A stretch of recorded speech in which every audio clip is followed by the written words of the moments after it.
Hello everyone, welcome you all on your own very favorite channel of New Light NEET. So today we are going to discuss All India Full Syllabus Test और आज इसका 25th test था। तो I hope आप सबका exam अच्छा हुआ होगा। आइए क्वेश्चन डिस्कशन स्टार्ट करते हैं हम लोग। और ये सेशन है इस मिशन के तहत अब पढ़ने का अधिकार सबको, डॉक्टर बनने का अधिकार भी सबको। और ये मिशन है my mentor doctor SP Singh sir का। तो आइए क्वेश्चन डिस्कशन स्टार्ट करते हैं। Question number 101। Select the incorrect match for population interaction. Population interaction के लिए आपको इनकरेक्ट मैच बताना है। तो जैसा कि हम लोगों को पता है, कोई भी species single species isolated condition में नहीं रह सकती।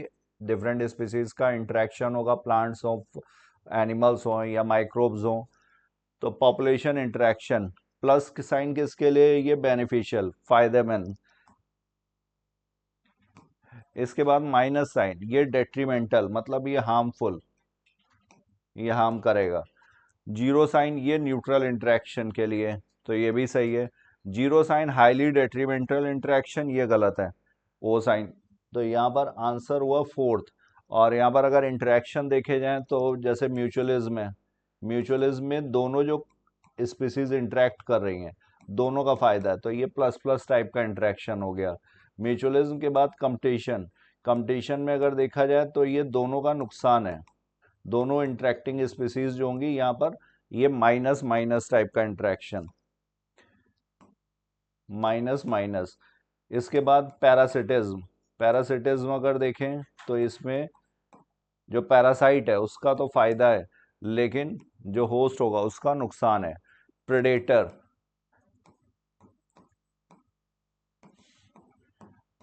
इसमें भी ये भी कैसा है, ये भी प्लस माइनस टाइप का इंटरेक्शन। प्रेडेटर होगा उसका फायदा होगा, जो प्रे होगा उसका नुकसान। और इसके अलावा कमेंसलिज्म और amensalism, commensalism is plus zero type, एक का फायदा है एक स्पीसीज का और दूसरे का ना फायदा है ना कोई नुकसान है। और अमेंसलिज्म, अमेंसलिज्म में माइनस जीरो, यहाँ पर जो एक स्पीसीज है उसका नुकसान है और दूसरे का ना फायदा ना नुकसान। तो ये हो गया पॉपुलेशन इंटरेक्शन, आंसर हुआ इसका fourth. Now we move to another question, question number 102। Select the correct option for given diagram. यहाँ पर आपको करेक्ट ऑप्शन बताना है। तो ये क्या है, ये एंजियोस्पर्म्स हैं, पाई चार्ट दिया हुआ है, एंजियोस्पर्म्स। ये फंजाई, इसके बाद ये एल्गी, और ये हो गए मॉसेस, ये फंस एंड एलाइज, टेडोफाइट्स और उनके जो एसोसिएटेड ग्रुप्स हैं, तो फंस एंड एलाइज। और ई जो है ये किसके लिए, ये लाइकेंस के लिए। तो unicellular as well as multicellular organism ah, तो फंजाई में सही है, यूनिसेलुलर भी हैं as well as multicellular organism भी हैं, तो ये सही हो गया। बी क्या है, multicellular organism, angiospermic plants, तो यहाँ पर मल्टी सेलुलर है, ये ठीक है। Unicellular as well as multicellular organism, C moss, यहाँ पर कैसा होगा, ये मल्टी सेलुलर होंगे, ब्रायोफाइट्स, यूनिसेलुलर गलत दिया हुआ है। और डी ऑटोट्रॉफिक, एल्गी ये ऑटोट्रॉफिक हैं, फोटो ऑटोट्रॉफिक, ये सही है। तो यहाँ पर ए बी और डी सही है, यहाँ पर सी ऑप्शन जो है वो गलत है। तो आंसर हुआ 102 का third. Now we move to another question, question number 103। Which one of the following are maximum number of species in Amazonian rain forest. तो यहाँ पर रिचेस्ट बायोडाइवर्सिटी है,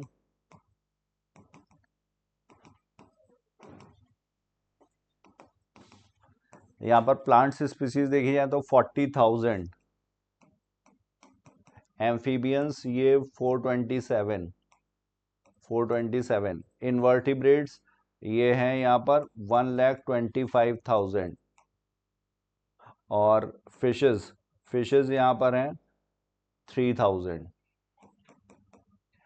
तो आंसर यहाँ पर पूछा गया मैक्सिमम नंबर, तो मैक्सिमम नंबर किसका हुआ, इनवर्टिब्रेट्स का। 100 का करेक्ट आंसर होगा थर्ड।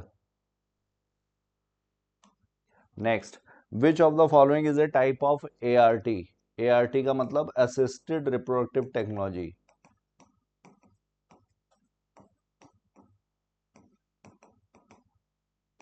और ये असिस्टेड रिप्रोडक्टिव टेक्नोलॉजी है, ये किसके लिए ज़रूरत पड़ेगी, तो ये इनफर्टाइल कपल्स के लिए। और इनफर्टाइल कपल्स हम लोग कब लेबल करेंगे किसी कपल को, when they are not able to conceive even after 2 years। Duration important है, 2 years ऑफ अनप्रोटेक्टेड। अनप्रोटेक्टेड का मतलब without using any contraceptive, unprotected sexual कोएबिटेशन।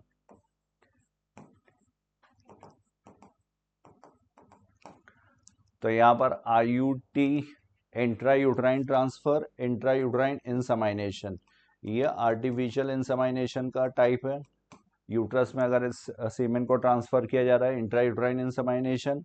Intra uterine transfer, intrauterine transfer में यहाँ पर जो ब्लास्टोमियर्स स्टेज होगी वो कितनी, मोर देन 8 ब्लास्टोमियर अगर है, मोर देन 8 ब्लास्टोमियर, 8 ब्लास्टोमियर से अगर ज़्यादा हैं तब इसको हम लोग यूट्रस में ट्रांसफ़र करते हैं। तो ये दो। TCT ये किसके लिए, ये थायरोकैल्सिटोनिन। PCT ये प्रॉक्सिमल कॉन्वोल्यूटेड ट्यूब्यूल, ये DCT डिस्टल कॉन्वोल्यूटेड ट्यूब्यूल। तो यहाँ पे आंसर क्या हुआ, A और B। 104 का करेक्ट आंसर होगा third. So now question number 105, select the correct statement for genetic material. तो genetic material DNA is a long polymer of deoxyribonucleotides. तो DNA क्या है, ये न्यूक्लिक एसिड है, डीऑक्सीराइबोन्यूक्लिक एसिड, और ये पॉलीन्यूक्लियोटाइड चेन। और यहाँ पर शुगर कौन सी होगी, डीऑक्सीराइबोज। तो ये स्टेटमेंट एकदम सही है। The length of DNA is usually dependent on number of nucleotides present in it. तो ये भी ठीक है, नंबर, क्योंकि लेंथ जो होती है वो कितनी होती है, total number of base pairs, total number of base pairs multiplied by distance between 2 consecutive base pairs.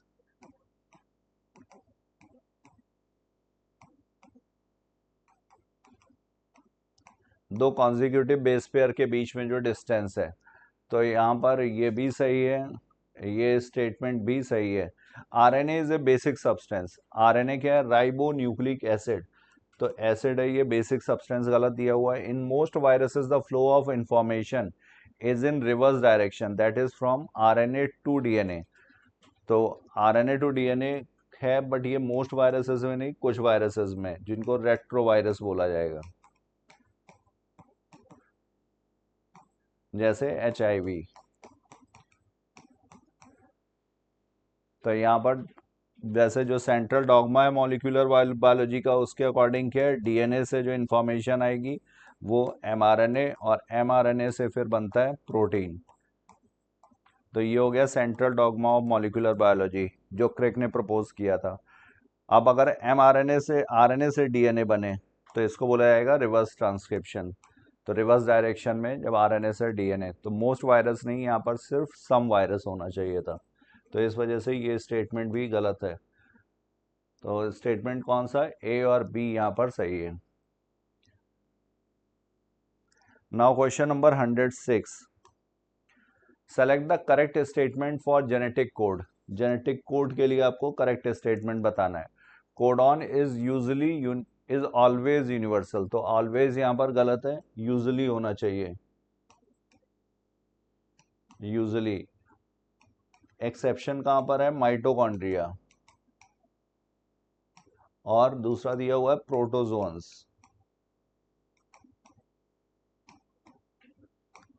58 codons code for amino acid and 6 codon do not code for any amino acid।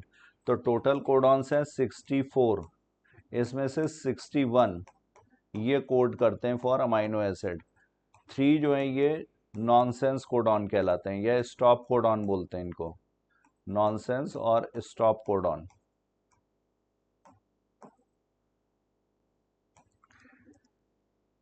तो ये statement भी गलत हो गया, 58 नहीं 61 होना चाहिए था, और 6 की जगह यहाँ पर 3 होना चाहिए था। UGG are initiator codons, UGG नहीं, यहाँ पर क्या होना चाहिए था, AUG, ये किसके लिए कोड करता है? मेथियोनिन के लिए। और ये कोडॉन है जिसका डुअल फंक्शन भी है। यूजली कोडॉन्स का सिंगल फंक्शन, तो AUG with dual function. The genetic code is said to be degenerate, ये भी सही है। डीजेनरेट इसलिए क्योंकि एक अमाइनो एसिड जो होगा इसके कई सारे कोडॉन्स पॉसिबल हैं, तो ये सही है। Only D is correct. Correct statement पूछा गया है, तो आंसर होगा 106 का second. Now we move to another question, question number 107, which is not involve in tissue culture, जो टिश्यू कल्चर में इन्वॉल्व नहीं है। तो micropropagation, micropropagation is application of tissue culture, ये एप्लीकेशन है टिश्यू कल्चर का।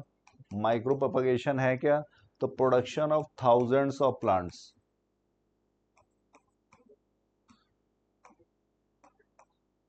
Through tissue culture, इसको बोलेंगे माइक्रो प्रोपगेशन। और इसको माइक्रो प्रोपगेशन बोलते क्यों है? तो ये स्मॉल साइज की वजह से, इसमें जो प्रोपाग्यूल्स हैं उनका साइज काफ़ी स्मॉल है, तो इसलिए इसको बोला जाएगा micro propagation. Plasticity, plasticity heterophylly का एग्जाम्पल है। डीनेचुरेशन, एनीलिंग, एक्सटेंशन, ये PCR में स्टेप्स हैं। स्ट्रैटिफिकेशन, स्ट्रैटिफिकेशन होता है vertical distribution of different species, जैसे कि ट्रॉपिकल रेन फॉरेस्ट में।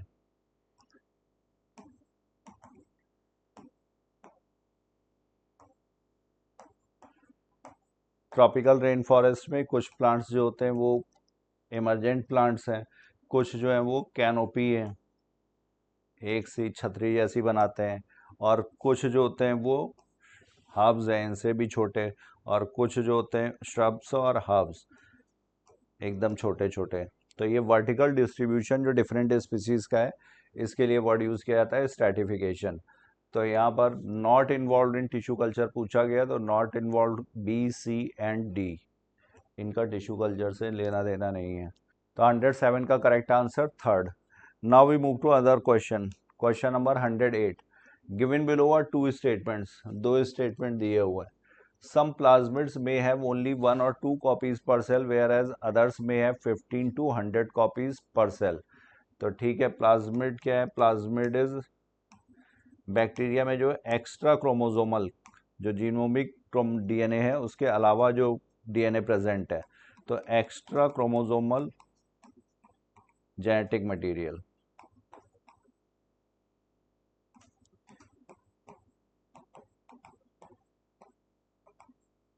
इसे बोला जाएगा plasmid, extra chromosomal genetic material. और यहाँ पर ये कैसा होता है? ये ऑटोनॉमसली रेप्लिकेटिंग होता है, अपना कॉपी खुद बना सकता है। तो जितनी ये कॉपीज प्रोड्यूस किया रहेगा उसी को बोलते हैं कॉपी नंबर। तो 1 और 2 कॉपीज भी हो सकते हैं, या फिर 15 to 100 कॉपीज पर सेल तक हो सकती हैं। तो ये स्टेटमेंट सही दिया हुआ है। Plasmid and bacteriophage have the ability to replicate within the bacterial cells independent of the control of chromosomal DNA, ये भी सही है। प्लाज्मिड्स भी और बैक्टीरियोफेज दोनों के पास एबिलिटी है, इसीलिए वेक्टर्स की तरह यूज़ किए जाएंगे। और बैक्टीरियोफेज का कॉपी नंबर ज़्यादा होता है इन कंपैरिजन टू प्लाज्मिड, तो bacteriophage have high copy number. तो ये स्टेटमेंट भी सही है, ये दोनों स्टेटमेंट सही है, both statement 1 and statement 2 are correct. 108 का करेक्ट आंसर होगा fourth. Now we move to another question, question number 109, given below are two statement, one is labeled as assertion and the other is labeled as reason. In Calvin cycle, regeneration of CO2 acceptor molecule RUBP is crucial. तो Calvin cycle में अगर steps देखे जाएं तो Calvin cycle में सबसे पहले होता है कार्बोक्सिलेशन, कार्बन डाइऑक्साइड जो एक्सेप्ट करता है, एक्सेप्ट कौन करता है? RUBP। और इसके बाद इसका क्या, इसमें बनेगा क्या प्रोडक्ट? तो ये फॉस्फोग्लिसरिक एसिड। और इसके बाद इसका होता है रिडक्शन, ट्रायोस बनेंगे, ट्रायोस फॉस्फेट। और इसके बाद फिर यहाँ पर रिडक्शन के बाद फिर रीजनरेशन। तो रीजनरेशन क्यों जरूरी है? क्योंकि ये साइक्लिकल प्रोसेस है, लगातार होना है। तो यहाँ पर अगर RUBP दोबारा नहीं बनेगा तो इसकी वजह से साइकिल जो होगी वो स्टॉप हो जाएगी। तो in absence of RuBP the Calvin cycle becomes interrupted. ये भी सही है, ये भी सही है, और ये इसका एक्सप्लेनेशन भी है कि क्यों केल्विन साइकिल में लगातार रीजनरेशन इंपॉर्टेंट स्टेप है। तो both assertion and reason are correct and reason is the correct explanation of assertion. 109 is fourth. Now we move to another question. Question number 110. Given below are two statements: closely located genes assorted together and distantly located genes due to recombination assorted independently.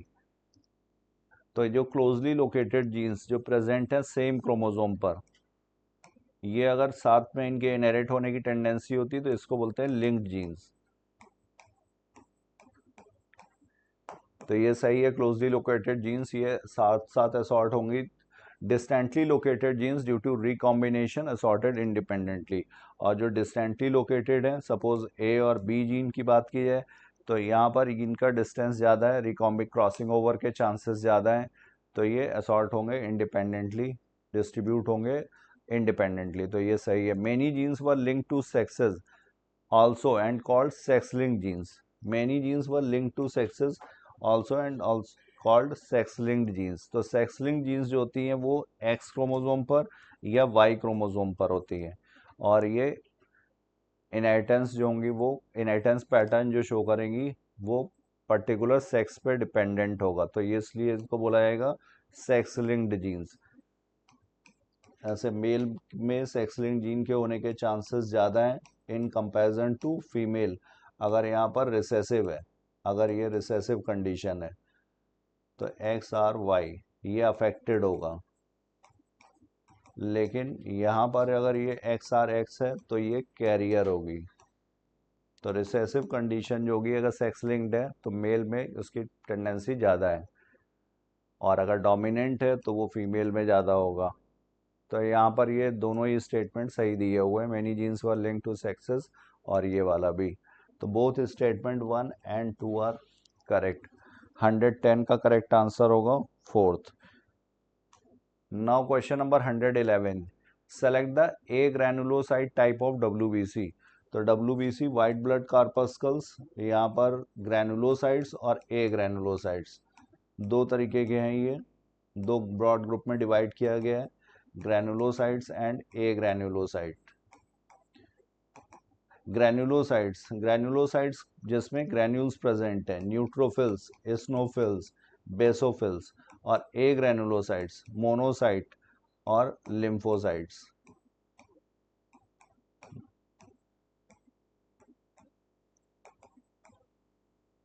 Lymphocytes फिर further B cell, B lymphocytes और T lymphocytes. ये B lymphocytes जो है ये humoral immunity के लिए, और T lymphocytes जो होते हैं ये सेल मीडिएटेड इम्यूनिटी के लिए। तो यहाँ पर ए ग्रैनुलोसाइट पूछा गया है। ए ग्रैनुलोसाइट्स यहाँ पर कौन से हैं? एक हो गया ये लिम्फोसाइट, बाकी यहाँ पर एथ्रोसाइट ये आरबीसी है, रेड ब्लड सेल, थ्रोम्बोसाइट्स ये प्लेटलेट्स हैं, WBC नहीं है, और न्यूट्रोफिल्स और बेसोफिल्स ये हमारे हो गए ग्रैनुलोसाइट्स। तो ए ग्रैनुलोसाइट यहाँ पर एक ही दिया हुआ है, that is only D. Now question number 112। Which is the connecting link between glycolysis and Krebs cycle. Glycolysis और क्रेब्स साइकिल के बीच में कनेक्टिंग लिंक बताना है। तो ग्लाइकोलिसिस का एंड प्रोडक्ट होता है पायरुविक एसिड, और पायरुविक एसिड फिर चेंज होता है एसिटाइल कोएंजाइम ए में।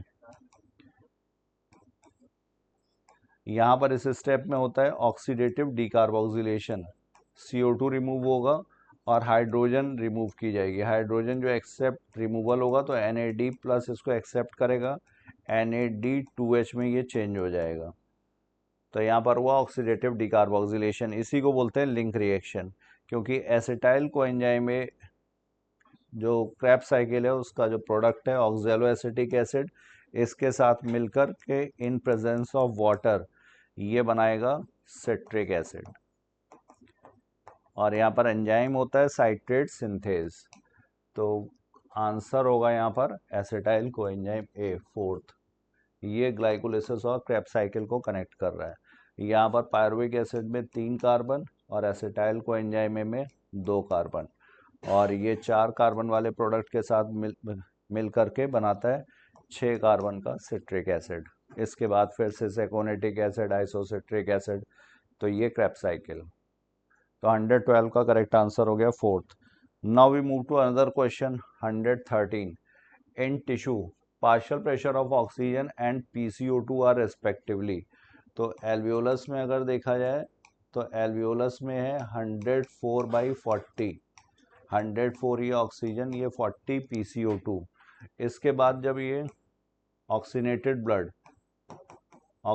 ब्लड का होता है 95/40, 95 mmHg, ये पार्शियल प्रेशर ऑफ ऑक्सीजन, ये CO2। और जब ये टिश्यूज़ में पहुंचेगा तो टिश्यूज़ के पास होगा 40/45, 40 यहाँ पे ऑक्सीजन का और 45 ये कार्बन डाइऑक्साइड का।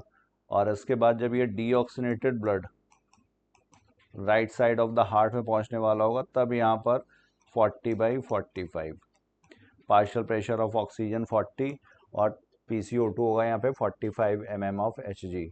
तो आंसर हुआ यहाँ पर पूछा गया था टिश्यूज़ में, तो टिश्यूज़ में होता है 40/45। 113 का करेक्ट आंसर हुआ second. Now we move to other question 114. If the sequence of messenger RNA is, then what is the sequence of amino acid in polypeptide chain? तो यहाँ पर अगर देखा जाए AUG, ये किसके लिए? ये मैथ्योनिन के लिए। और इसके बाद UUU, ये फेनिलएनालिन के लिए। और उसके बाद फिर CUU, ये ल्यूसीन, देन AUU आइसोल्यूसिन, और AUA, ये भी आइसोल्यूसिन, और ये हो गया सीरीन। तो methionine, phenylalanine, leucine, isoleucine and serine, ये यहाँ पर सीक्वेंस होगा अमाइनो एसिड्स का। तो 114 का करेक्ट आंसर होगा first. Then question number 115। In the given below diagram yeast cell is represented. If we study cell cycle of one yeast in the given diagram, then select the correct option for yeast. तो yeast यहाँ पर ये कितना 90 minutes, फिर 90 minutes मतलब 3 generations. तो यहाँ पर ये 90 मिनट में इसकी एक सेल साइकिल कंप्लीट हो जाती है। तो ये एक ईस्ट से 2 ईस्ट, और इसके बाद फिर इनका डिवीज़न होगा तो 2 से 4, और अगले 90 मिनट में ये हो जाएंगी 4 से 8। तो आंसर हुआ 2, 4 और 8। 115 is third. Now we move to other question number 116। Select the correct match. Zinc, तो जिंक क्या है? ये मेटल आयन है, कोफैक्टर की तरह काम करेगा। किसके लिए? Carboxy peptidase. कार्बोक्सी पेप्टाइडेज यहाँ पर क्या है? ये प्रोटियोलिटिक एंजाइम। इसके बाद हीम यहाँ पर क्या है? ये प्रोस्थेटिक ग्रुप। किसके लिए? परऑक्सीडेज के लिए। NADP ये भी कोएंजाइम है, और इसके लिए एसेंशियल कंपोनेंट होता है विटामिन कौन सा? Niacin, competitive inhibitor used in the control of bacterial pathogens. तो डी का आंसर हो गया फोर्थ। जैसे सल्फोनामाइड्स ड्रग्स,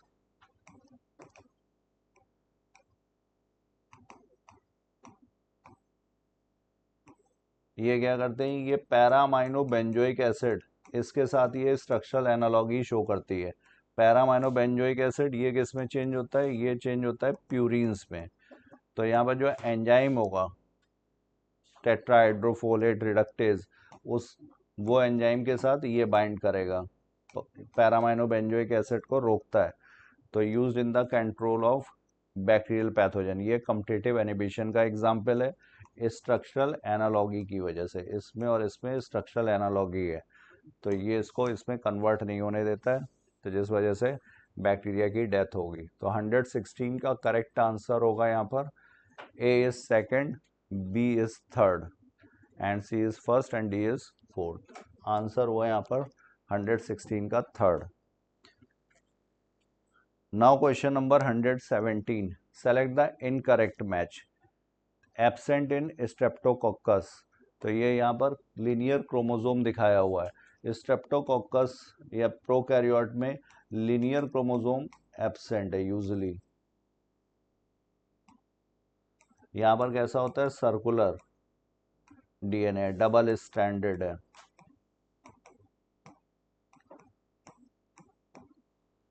और इसका ऑर्गेनाइजेशन भी क्रोमोसोम्स के फॉर्म में नहीं आता है, तो इसलिए ये सही है।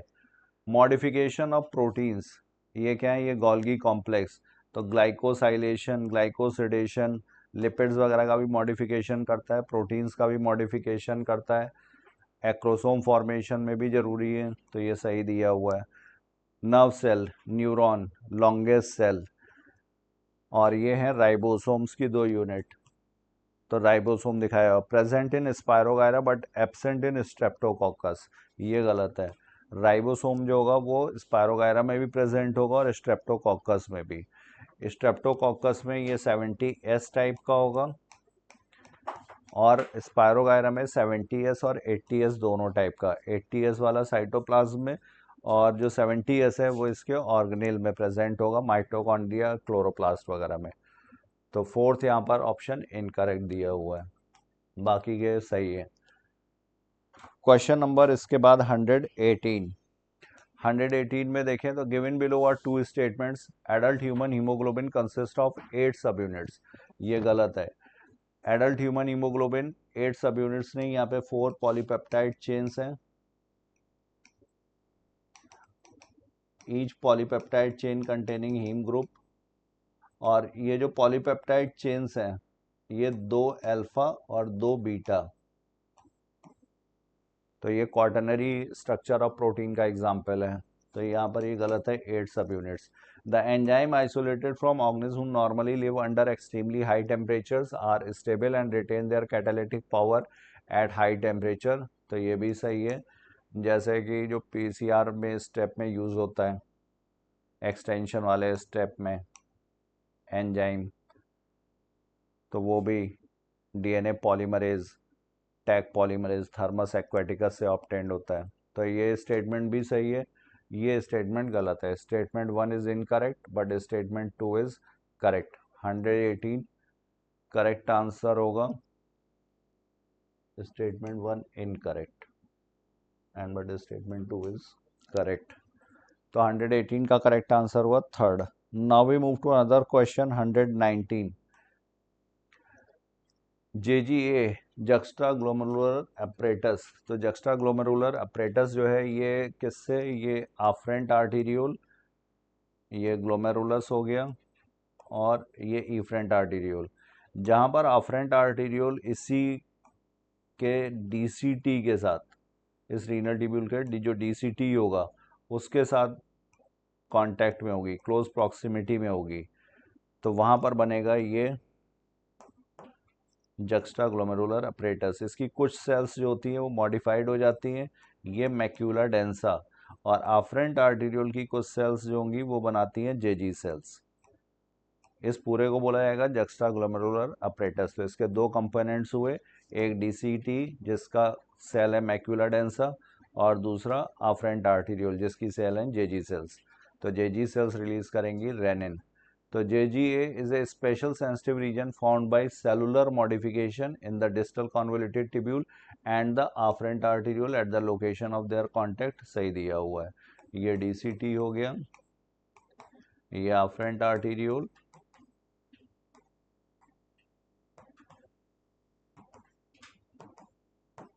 और ये इसकी जो मॉडिफाइड सेल्स हैं ये macula densa,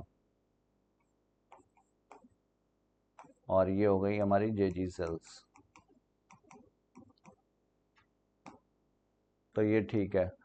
Tubular secretion is also an important step in urine formation as it helps in the maintenance of ionic and acid-base balance of body fluids. ये भी सही है क्योंकि यहाँ पर एचाइन, अमोनिया और पोटेशियम वगैरह का सिक्रीशन होता है, सेलेक्टिव सिक्रीशन। तो DCT में ये तीनों ही हैं, एचाइन, अमोनिया और पोटेशियम, जो कलेक्टिंग डक्ट है, उसमें एच आयन और पोटेशियम का, और जो पीसीटी है वहाँ पर एच आयन और अमोनिया का। तो इस तरह से ये हेल्पफुल है आयनिक बैलेंस और एसिड बेस बैलेंस को मेंटेन रखने के लिए। तो यहाँ पर both statement are correct.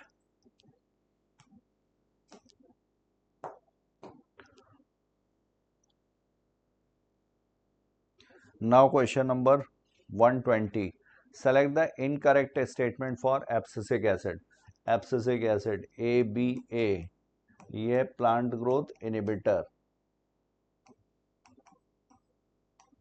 It acts as a general plant growth inhibitor and an inhibitor of plant metabolism. तो ठीक है ये. Abscisic acid inhibits seed germination, ये भी ठीक है. Abscisic acid helps seed to withstand desiccation and other factors unfavorable for growth. Abscisic acid helps seed to withstand desiccation and other factors. तो ये स्टोमेटल क्लोजर करता है, ड्राइनेस वगैरह को बर्दाश्त करने में और बाकी एडवर्स कंडीशन को बर्दाश्त करने में हेल्पफुल होगा, इसीलिए इसको बोलते हैं स्ट्रेस हार्मोन। स्टोमेटल क्लोजर के लिए भी रिस्पॉन्सिबल है। In most situation ABA act as antagonist to ethylene. Antagonist to ethylene नहीं, ये जिब्रेलिन्स।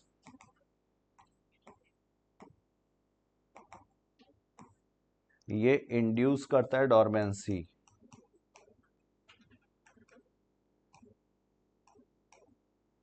और ये जो है ये ब्रेक करेगा डोरमेंसी को।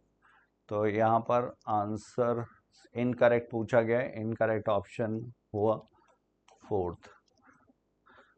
तो 120 के बाद next question number 121। Select the plants in which exile placentation. तो एक्साइल में यहाँ पे सेंट्रल एक्सिस पर प्लेसेंटा का फॉर्मेशन होगा और यहाँ पर सेप्टेशंस प्रेजेंट है, तो इसको बोला जाएगा एक्साइल प्लेसेंटेशन। तो ये किस में है, यहाँ पर China rose, tomato and lemon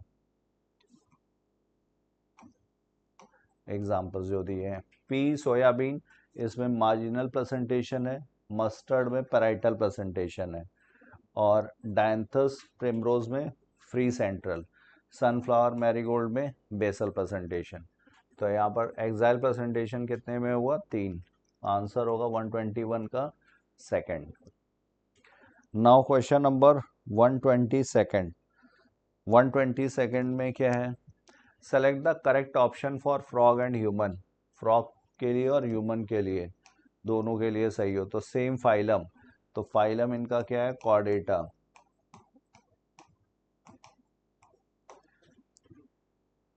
और ये फ्रॉग क्या है, ये एम्फीबियंस में आएगा। ह्यूमंस इसमें किस में आएंगे, ह्यूमंस आएंगे मैमल्स क्लास, मैमेलिया के मेंबर्स हैं। और यूरिकोटिलिक, यूरिकोटिलिक नहीं है, ये दोनों ही कैसे होते हैं, यूरियोटिलिक है। इसके बाद sexual dimorphism. Sexual dimorphism frog भी शो करेगा, ह्यूमंस भी शो करते हैं। सेक्सुअल डाइमॉर्फिज्म मतलब यहाँ पर मेल और फीमेल रिप्रोडक्टिव ऑर्गन्स अलग अलग बॉडी में है, उनको एक्सटर्नली देख करके आइडेंटिफाई किया जा सकता है। तो ये सही है। 1 pair testis and 1 pair ovary, दोनों में ही है। Equal cranial nerves, cranial nerves यहाँ पर गलत दिया हुआ है। फ्रॉग में देखा जाए तो 10 पेयर्स ऑफ क्रेनियल नर्व्स हैं, और ह्यूमंस में 12 pairs of cranial nerves are there. तो आंसर हुआ यहाँ पर A, C और D first. Now question number 123।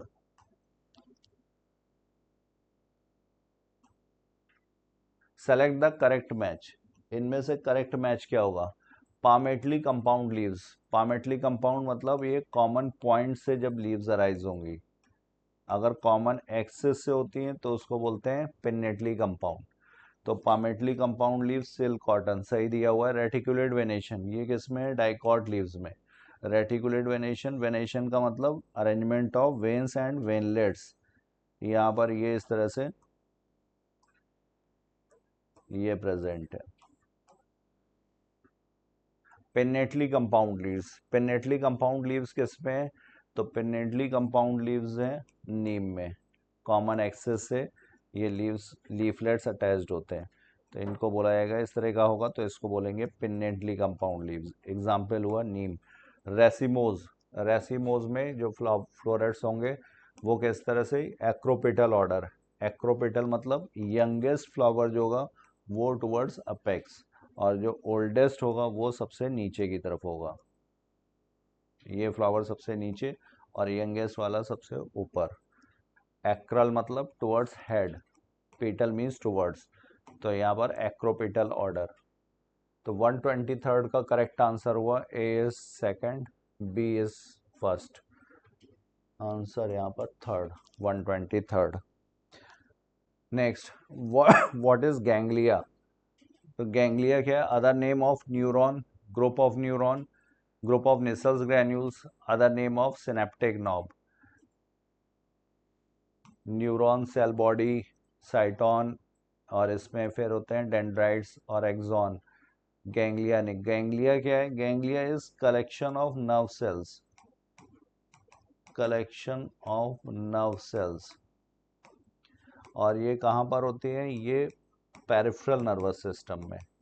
जो सेंट्रल नर्वस सिस्टम में कलेक्शन ऑफ नर्व सेल्स होता है, इसके लिए वर्ड यूज करते हैं न्यूक्लियाई। तो other name of neuron, group of neuron, group of Nissl's granules, name of synaptic knob. तो यहाँ पर आंसर होगा ग्रुप ऑफ न्यूरॉन। न्यूरॉन मतलब नर्व सेल्स। और group of Nissl's granule, Nissl's granules किसके बने होते हैं, ये rough endoplasmic reticulum plus ribosomes, और ये हेल्प करते हैं प्रोटीन सिंथेसिस में। ये प्रेजेंट होंगे डेंड्राइट्स में और सेल बॉडी में। एक्सॉन में ये एब्सेंट है निसल्स ग्रैन्यूल्स। तो आंसर हुआ 124 का second. Now we move to another question, question number 125th। Select the correct option for given diagram. तो ये यहाँ पर क्या है, ये ट्रोपोनिन, ये किसके कंपोनेंट्स हैं, ये एक्टिन के। एक्टिन और मायोसिन ये प्रेजेंट होते हैं सार्कोप्लाज्म में। तो ए यहाँ पर ट्रोपोनिन, ये हो गया ट्रोपोनिन। इसके बाद ये filament like structure, filamentous protein का बना हुआ, इसको बोलते हैं ट्रोपोमायोसिन। ये along the length of F actin, ये जो पूरा ग्लोबुलर एक्टिन इसका ये यूनिट है, इसको बोलते हैं जी एक्टिन। जी का मतलब ग्लोबुलर, और इसका जो पूरा फिलामेंट जो बनेगा ये डबल हेलिकल, तो ये एफ एक्टिन कहलाता है। तो यहाँ पर ए ट्रोपोनिन हो गया, बी मीरोमायोसिन गलत दिया हुआ। मीरोमायोसिन किसका, मायोसिन का कंपोनेंट है। ट्रोपोमायोसिन सी, सी ट्रोपोमायोसिन नहीं, सी क्या है, एफ एक्टिन। तो आंसर होगा यहाँ पर first, that is troponin. 125th। Now question number 126th। Select the correct option for the given diagram.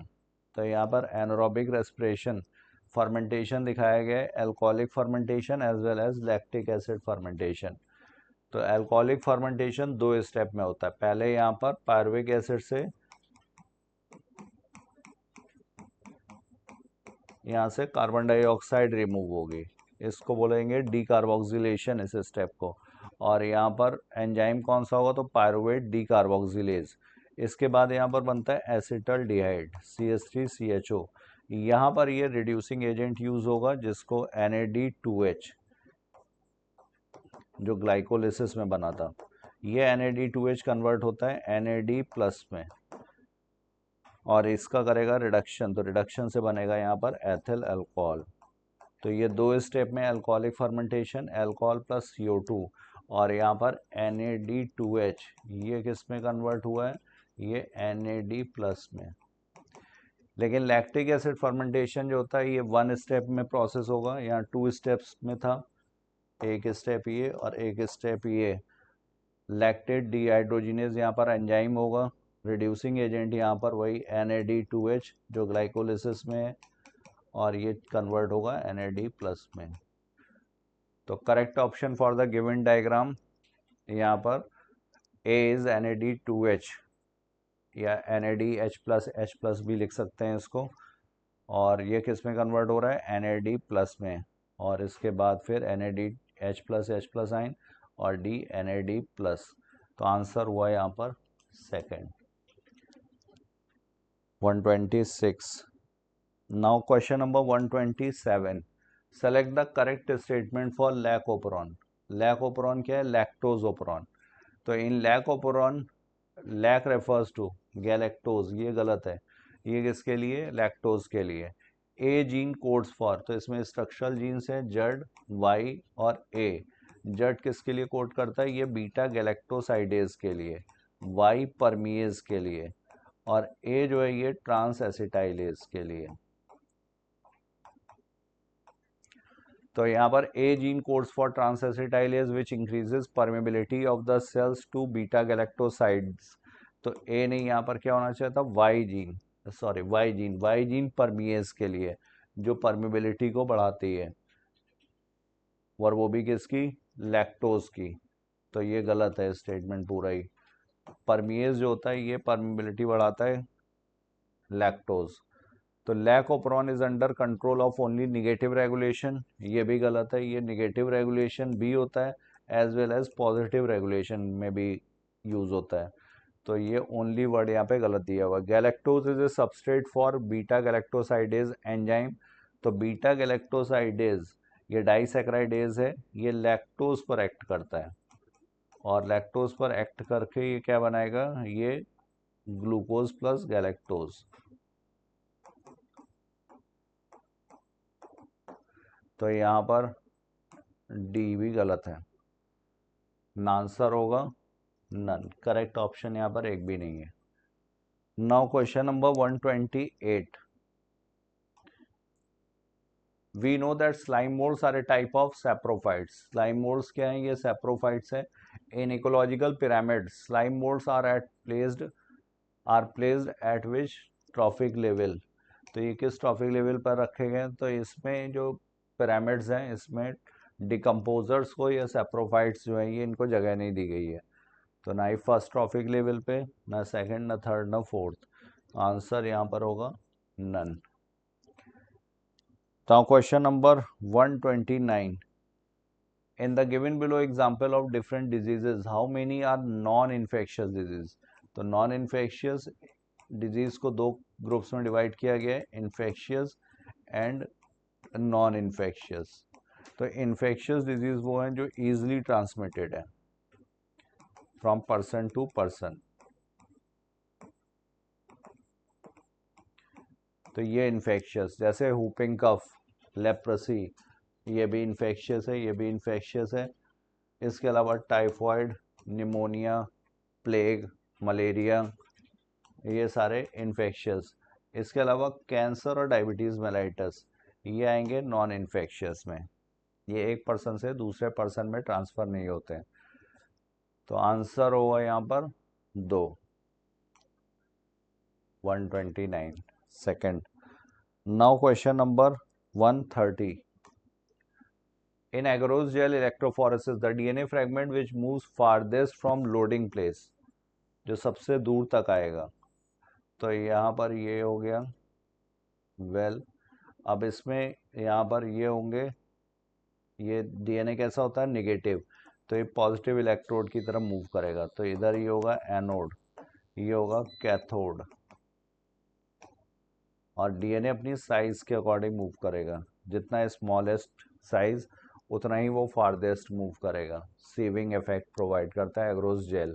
तो agarose gel electrophoresis, DNA fragment which moves farthest from loading phase, loading place, loading इधर की जाती है। सबसे ज़्यादा दूर तक कौन आएगा?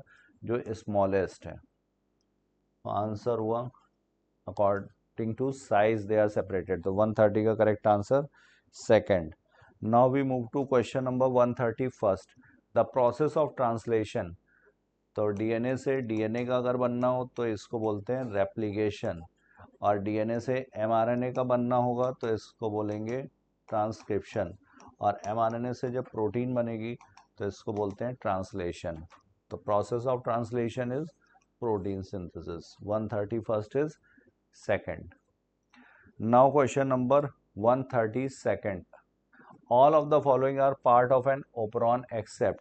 सारे के सारे किसके पार्ट हैं? ओपरॉन के एक्सेप्ट। तो ओपरॉन में ओपरॉन क्या है? ये cluster of genes, operon is a cluster of genes which is having common operator promoter. तो यहाँ पर प्रोमोटर, ऑपरेटर और ये स्ट्रक्चरल जीन्स और इसका रेगुलेटर भी। तो रेगुलेटर यहाँ पर आई और ये प्रोमोटर, ये ऑपरेटर ZYA। तो ओपरॉन एक्सेप्ट ऑपरेटर होगा, स्ट्रक्चरल जीन्स भी हैं, प्रोमोटर भी है, इनहेंसर यहाँ पर इसका पार्ट नहीं है। तो 132 का correct answer third. Now question number 133, which one of the following is the correct match with reference to biodiversity? Correct match पूछा गया है। फिशेस 28,000 स्पीसीज, ठीक है। बीटल्स इसकी 30,000 नहीं, इसकी 3 लाख स्पीसीज है। ऑर्किड्स इसकी 20,000 और एंड्स मोर देन 20,000 स्पीसीज। तो 133 का करेक्ट आंसर हुआ first. Next, which one of the following is the incorrect match? यहाँ पर इनकरेक्ट मैच आपको बताना है। DNA hydrophilic molecule, tumour preventing plasmid agrobacterium, retrovirus vector और इंसर्शनल इनएक्टिवेशन। ये इनएक्टिवेशन वर्ड इधर आएगा, इंसर्शनल इनएक्टिवेशन बीटा गैलेक्टोसाइडेज जो एंजाइम होता है इसका इंसर्शनल इनएक्टिवेशन होता है। तो ये सही है, रेट्रोवायरस वेक्टर की तरह यूज किया जाएगा एनिमल्स में। डीएनए हाइड्रोफिलिक मॉलिक्यूल है, निगेटिवली चार्ज होता है ड्यू टू फॉस्फेट, तो ये भी ठीक है। एग्रोबैक्टीरियम ट्यूमीफेशियंस जिसको बोलते हैं नेचुरल जेनेटिक इंजीनियर, ये ट्यूमर प्रिवेंटिंग नहीं, ये ट्यूमर इंड्यूसिंग प्लाज्मिड है, टीआई प्लाज्मिड है यहाँ पर। तो ट्यूमर इंड्यूसिंग, तो गलत दिया हुआ यहाँ पर second. Now question number 135, in polygenic inheritance many genes are involved, human skin color inheritance are good example, select the correct genotype for given phenotype respectively।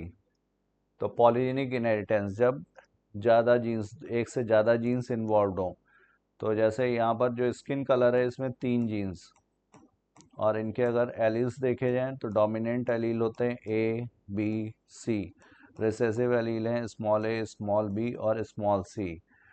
तो यहाँ पर एलील्स का एडिटिव इफेक्ट होता है पॉलीजेनिक इनहेरिटेंस में, मतलब melanin की synthesis ज़्यादा होगी कब? जब ये सारे ही एलील्स डोमिनेंट हो, capital A, capital A, capital B, capital B, capital C, capital C। यहाँ पर डार्केस्ट स्किन कलर। और लाइटेस्ट कब होगा? जब ये सारे के सारे रिसेसिव हैं, तो ये लाइटेस्ट। और बीच में इंटरमीडिएट कब? जब capital A small a, capital B small b, capital C small c।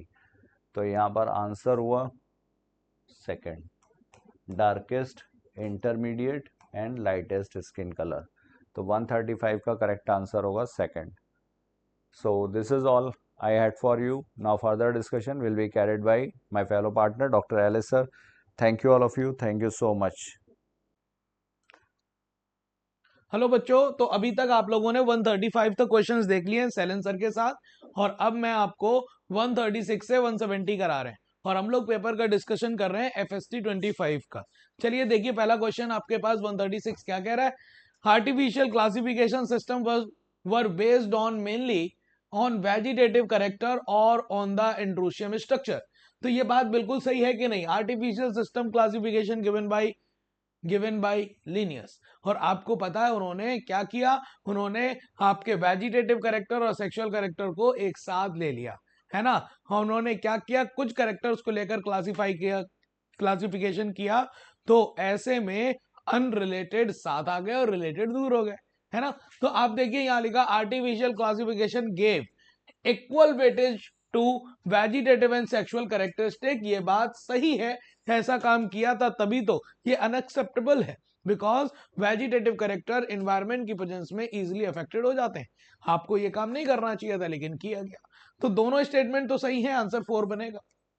आगे आइए, select the correct option for down syndrome. तो डाउन सिंड्रोम आपको पता है कि भैया 21st पेयर ऑफ क्रोमोसोम पर ट्राइसोमी हो जाती है, टोटल नंबर ऑफ क्रोमोसोम 47।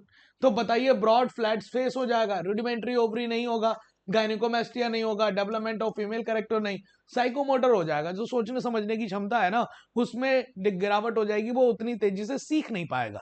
कहने का मतलब साइकोमोटर जो स्किल्स होते हैं उसमें मूवमेंट आता है, कोऑर्डिनेशन आता है, उसमें स्ट्रेंथ आती है, फ्लेक्सिबिलिटी आती है, स्पीड आता है, इन सबको वो सीख नहीं पाता है ना। तो आपको डाउन सिंड्रोम का इफेक्ट देखने को मिलेगा। तो ए और ई, तो आपके पास आंसर 4 बन जाएगा। आगे आइए, अगला क्वेश्चन देखिए, लिखा है select the correct match. Correct match में क्या आएगा, तो देखिए लिखा हुआ है फ्लैसी सिलेंड्रिकल स्टेम यूफोरबिया। तो आपको पता है कि ये वाला मैचिंग बिल्कुल सही है, यूफोरबिया फ्लैसी सिलेंड्रिकल स्टेम, क्योंकि ये एग्जांपल है फिलोक्लैड का। स्टेम जो है मतलब वो फोटोसिंथेसिस करने लगेगा, है ना। आपके पास अंडरग्राउंड स्टेम की बात करी जाए तो जमीन कंद होगा, कॉर्म का एग्जांपल ये भी सही है। अंडरग्राउंड रूट का एग्जांपल कैरेट है, और स्टिल्ट रूट का एग्जांपल मेज और सुगर केन में पाई जाती। मैचिंग बिल्कुल सही है, 1 2 3 4। तो आंसर आपके पास 138 का फर्स्ट बन जाएगा। आगे आइए, अगला क्वेश्चन देखिए। अगला क्वेश्चन आपके पास 139, और 139 क्वेश्चन आपके पास क्या कह रहा है, लिखा हुआ cortisol is involve maintaining the cardiovascular system as well as kidney function. बिल्कुल, कार्टिसोल कहां से निकलता है, एड्रिनल कॉर्टेक्स से, याद आया कि नहीं। Large amount of androgenic steroid also secreted by adrenal medulla. Medulla नहीं भाई साहब, गलत, ये होगा एड्रिनल कॉर्टेक्स। आपके पास लिखा corticoid which are involved in carbohydrate metabolism are called gonadocorticoids. नहीं, इसी को हम ग्लूकोकॉर्टिकॉइड्स कहते हैं। क्या कहते हैं भैया, ग्लूकोकॉर्टिकॉइड्स। आगे लिखा हुआ है our body has 1 pair of adrenal gland, ये बात सही है। 1 at the interior part of each gall bladder, ये बात गलत हो गई, ये इंटीरियर पार्ट ऑफ किडनी पर पाया जाएगा, इंटीरियर साइड। तो आपके पास सिर्फ और सिर्फ ए ही सही दिख रहा है, और आंसर ए के लिए थर्ड बनेगा। अगला क्वेश्चन देख लो। अगला question, which of the following are incorrect match. तो इनकरेक्ट मैच निकालना है, बताइए। एक्सप्लांट, एक्सप्लांट टिश्यू कल्चर में यूज होता है, कोई भी सेल या फिर कोई भी आपके पास जो आपके पास शूट टिप होती है उसका कोई पार्ट आपके पास जो टोटीपोटेंसी कर सके, जो पूरा प्लांट बना सके, उसे हम एक्सप्लांट कह सकते हैं। माइक्रो प्रोपेगेशन मतलब कम टाइम में ज्यादा प्लांट्स बना लेना, टिश्यू कल्चर में ऐसा देखने को मिलेगा। सोमा क्लोन्स भी टिश्यू कल्चर के अंतर्गत आएगा। और लेकिन GMO genetically modified organism only bacteria और फंजाई लिखा हुआ है। आप जेनेटिकली मॉडिफाइड ऑर्गेनिज्म में प्लांट भी तो बना सकते हैं, एनिमल्स भी बना सकते हैं। तो ओनली लिखा हुआ है, दैट्स वाई गलत हो गया, और गलत ही ऑप्शन निकालना था, 4 होगा। अगला क्वेश्चन देख लो। अगला क्वेश्चन लिखा है which of one of the following incorrect match. Incorrect match किसको रिगार्डिंग, पॉपुलेशन ग्रोथ। तो आपको पता है पॉपुलेशन दो तरह की ग्रोथ, पॉपुलेशन ग्रोथ दो तरह की, एक एक्सपोनेंशियल और एक जियोमेट्रिक, जिसमें एनवायरमेंटल स्ट्रेस नहीं लगता, मतलब कैरिंग कैपेसिटी की बात नहीं की जाती। और वो आपके पास तब होगा जब अनलिमिटेड रिसोर्सेस होंगे, और अनलिमिटेड रिसोर्सेस में एक्सपोनेंशियली ग्रोथ होती है, जिसका अगर मैं इक्वेशन देखूं तो dn/dt rn आता है। आर का मतलब होता है intrinsic rate of natural increase, R बराबर होता है birth minus death rate, birth rate minus death rate, है ना। तो एन टी बराबर एन नॉट ई की पावर आर टी, ये भी एक्सपोनेंशियल ग्रोथ को ही बता रहा है। और dn/dt rn k minus N upon K, logistic growth, जहां पर k बराबर क्या होता है, कैरिंग कैपेसिटी होता है। बात सही है ना। और b plus D intrinsic rate of natural increase बोल रहा है, ये वाली बात गलत है, क्योंकि यहाँ b प्लस डी नहीं होता, r बराबर b माइनस डी होता है। तो आंसर आपके पास गलत आ गया है 4। ठीक है, चलो अगला क्वेश्चन बताओ। Decomposition, which type of organism are involve. तो डिकम्पोजिशन के आपको स्टेप पता होने चाहिए। पहला step fragmentation, leaching, catabolism, humification, mineralisation. तो आपको पता है फ्रेगमेंटेशन में अर्थवॉर्म यूज होता है ना। तो आपके पास पूछना है कौन सी ऑर्गेनिज्म इन्वॉल्व होगी, तो एनिमल्स भी इन्वॉल्व होगा। यूनिसेलर ऑर्गेनिज्म मतलब बैक्टीरिया भी इन्वॉल्व होंगे। मल्टीसेलर ऑर्गेनिज्म में आपके फंजाई इन्वॉल्व होगा। ओनली ऑटोट्रॉफिक, ये वाली बात गलत है, हेट्रोट्रॉफिक में आपके पास बैक्टीरिया, फंजाई, ये सब हेटेरोट्रॉफिक ऑर्गेनिज्म यूज होंगे।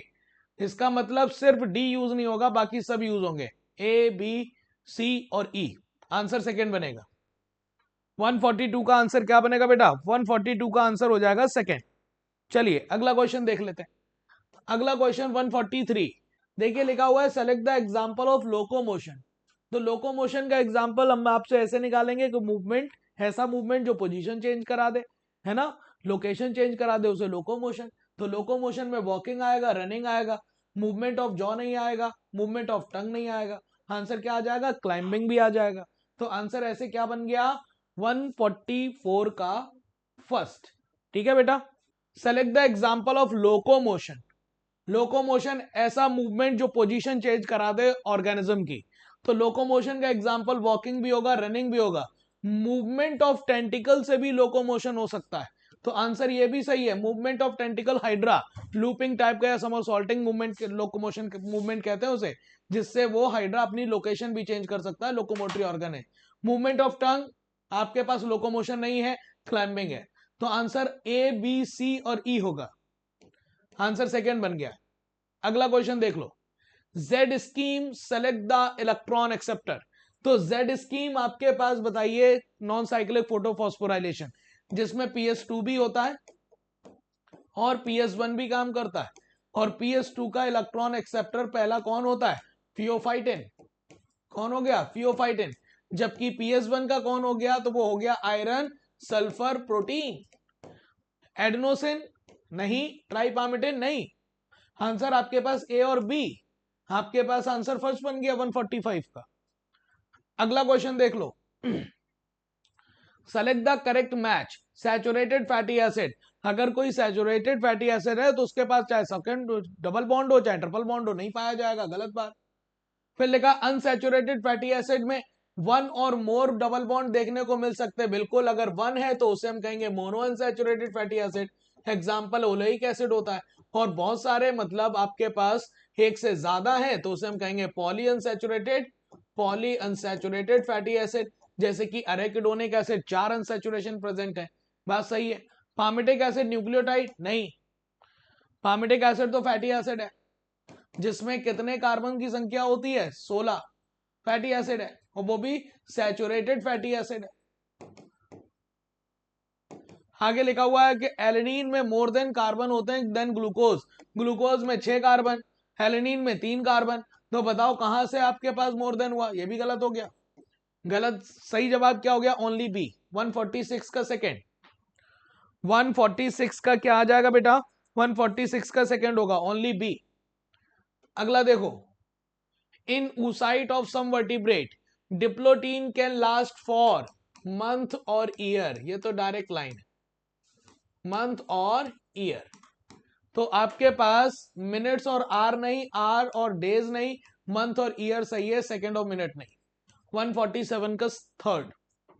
148 select the correct match. Correct match बताना है तो साइनेप्टोनिमल कॉम्प्लेक्स आपके पास जाइगोटीन में होगा। और जाइगोटीन किसका पार्ट है? मियोसिस 1 का पार्ट है, ना कि मियोसिस 2 का। गलत हो गया। क्रॉसिंग ओवर कहां होगा? पेकाइटीन में होगा। और पेकाइटीन भी मियोसिस 1 का पार्ट है, ना कि प्रोफेज 2 का। मियोसिस 2 का पार्ट नहीं है।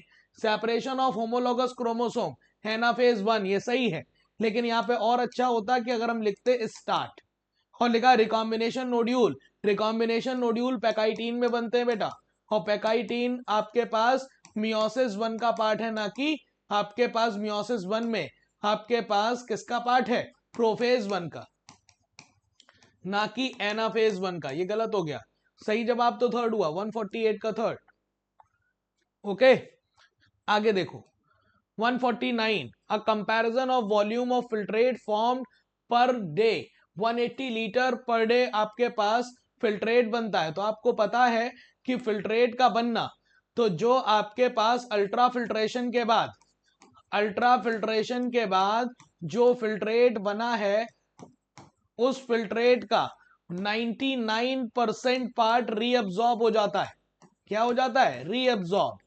मतलब कितना पार्ट रीअब्सॉर्ब हो जाता है? अल्ट्रा फिल्ट्रेशन के बाद जो भी बना वो है 180 लीटर पर डे। इसका कितना पार्ट रीअब्सॉर्ब हो जाएगा? 178.5 लीटर के आसपास। और जो यूरिन बनेगा वो सिर्फ बनता है 1 से 1.5 लीटर पर डे, 1 से 1.5 लीटर पर डे। तो आप बताइए कितना पार्ट बना? तो फिल्ट्रेट का 1% पार्ट ही यूरिन बनाता है और 1 ml पर मिनट के हिसाब से बनता है। यूरिन 1 ml पर मिनट के हिसाब से बनता है। तो ये वाली बात ग्लोमेरुलर फिल्ट्रेशन के लिए नहीं है, इम्बाइबिशन के लिए नहीं है, रीअब्जॉर्प्शन के लिए। क्योंकि जो भी आपके पास फिल्ट्रेट बना 180 लीटर, उससे 178.5 लीटर रीअब्सॉर्ब कराया जाता है, मतलब उसका 99% रीअब्सॉर्ब करा लिया जाता है। आगे 150, select the animal which milk producing gland are present. Milk producing gland को हम क्या कहते हैं? Mammary glands. और मैमरी ग्लैंड्स जिसमें पाई जाती हैं उसे हम मैमल्स कहते हैं। तो आपको जो भी ऑप्शन दिए उसमें से मैमल छांटना है। ह्यूमन मैमल है, बर्ड पैरट बर्ड है, एलिफेंट मैमल है, ट्री लिजर्ड रेप्टाइल है, टॉर्टवाइज रेप्टाइल है, कोबरा रेप्टाइल है, फ्लाइंग फिश है ना आपके पास मैमल नहीं है, हॉर्स मैमल है, पीकॉक बर्ड है, हटाओ, डॉग मैमल है। तो कितने ऑप्शन सही है? 1 2 3 4। आंसर सेकंड बना है, 150 का सेकंड। अगला देख लो 151।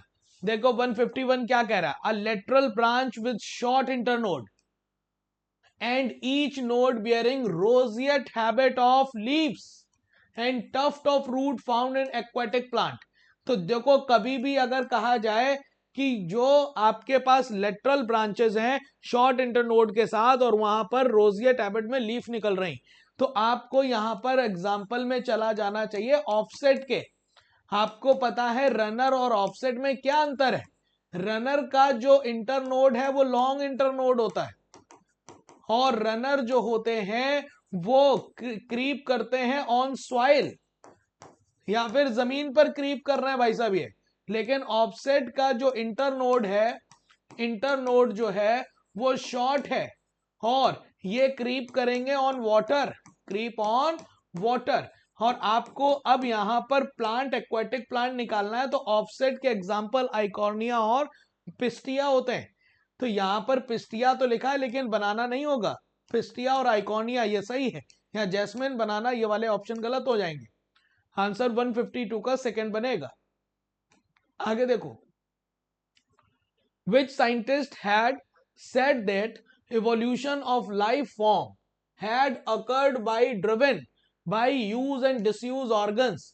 तो बताइए आपके पास लेमार्किज्म की थ्योरी आपको पता है, उन्होंने कहा बदलते हुए एनवायरनमेंट में कुछ ऑर्गेनिज्म जो होते हैं वो अपने कुछ यूज करते हैं ऑर्गन को ज्यादा, और जो ऑर्गन का यूज ज्यादा होता है उसे सेलेक्ट कर लिया जाता है, जिन ऑर्गन का यूज कम होता है उसे डिसअपियर हो जाते हैं। कहने का मतलब वही कैरेक्टर को एक्वायर किया जाता है और अगली जनरेशन में चला जाता है। यूज एंड डिसयूज ऑर्गन वाली थ्योरी का दूसरा नाम है इनहेरिटेंस ऑफ एक्वायर्ड कैरेक्टर। लेकिन इस बात को वीजमैन ने सिरे से नकार दिया था। उन्होंने कहा था कि अगर ऐसा कोई चेंज जो जर्म प्लाज्म में होगा वही अगली जनरेशन में जाता है, वरना कोई सोमैटिक चेंज अगली जनरेशन में नहीं जाता, सोमैटोप्लाज्म से रिलेटेड कोई भी चेंज नहीं जाता। तो आपके पास use and disuse organ Hugo de Vries, Miller और ओपेरन का नहीं है, लेमार्क का है। ह्यूगो डिवरीज ने तो म्यूटेशनल थ्योरी दी थी, ओइनोथोरा लेमार्क के आना पर काम किया था। मिलर आपके पास जो है वो मिलर का एक्सपेरिमेंट आपके पास प्लांट ग्रोथ एंड डेवलपमेंट में है, फाइटो हार्मोन में। और ओपेरन आपको पता है केमिकल एवोल्यूशन की थ्योरी दी थी हेल्डेन के साथ मिलकर। आगे देखिए, ये वाला फोटो देखिए, मेमोरी ग्लैंड का फोटो दिया हुआ है और मेमोरी ग्लैंड के फोटो में आप बताइए ए क्या है? ए है muscle between ribs, muscle between ribs है। जबकि बी वाला पार्ट क्या है? एक मसल का नाम दिया हुआ है फोटो में, पेक्टोरलिस मेजर मसल।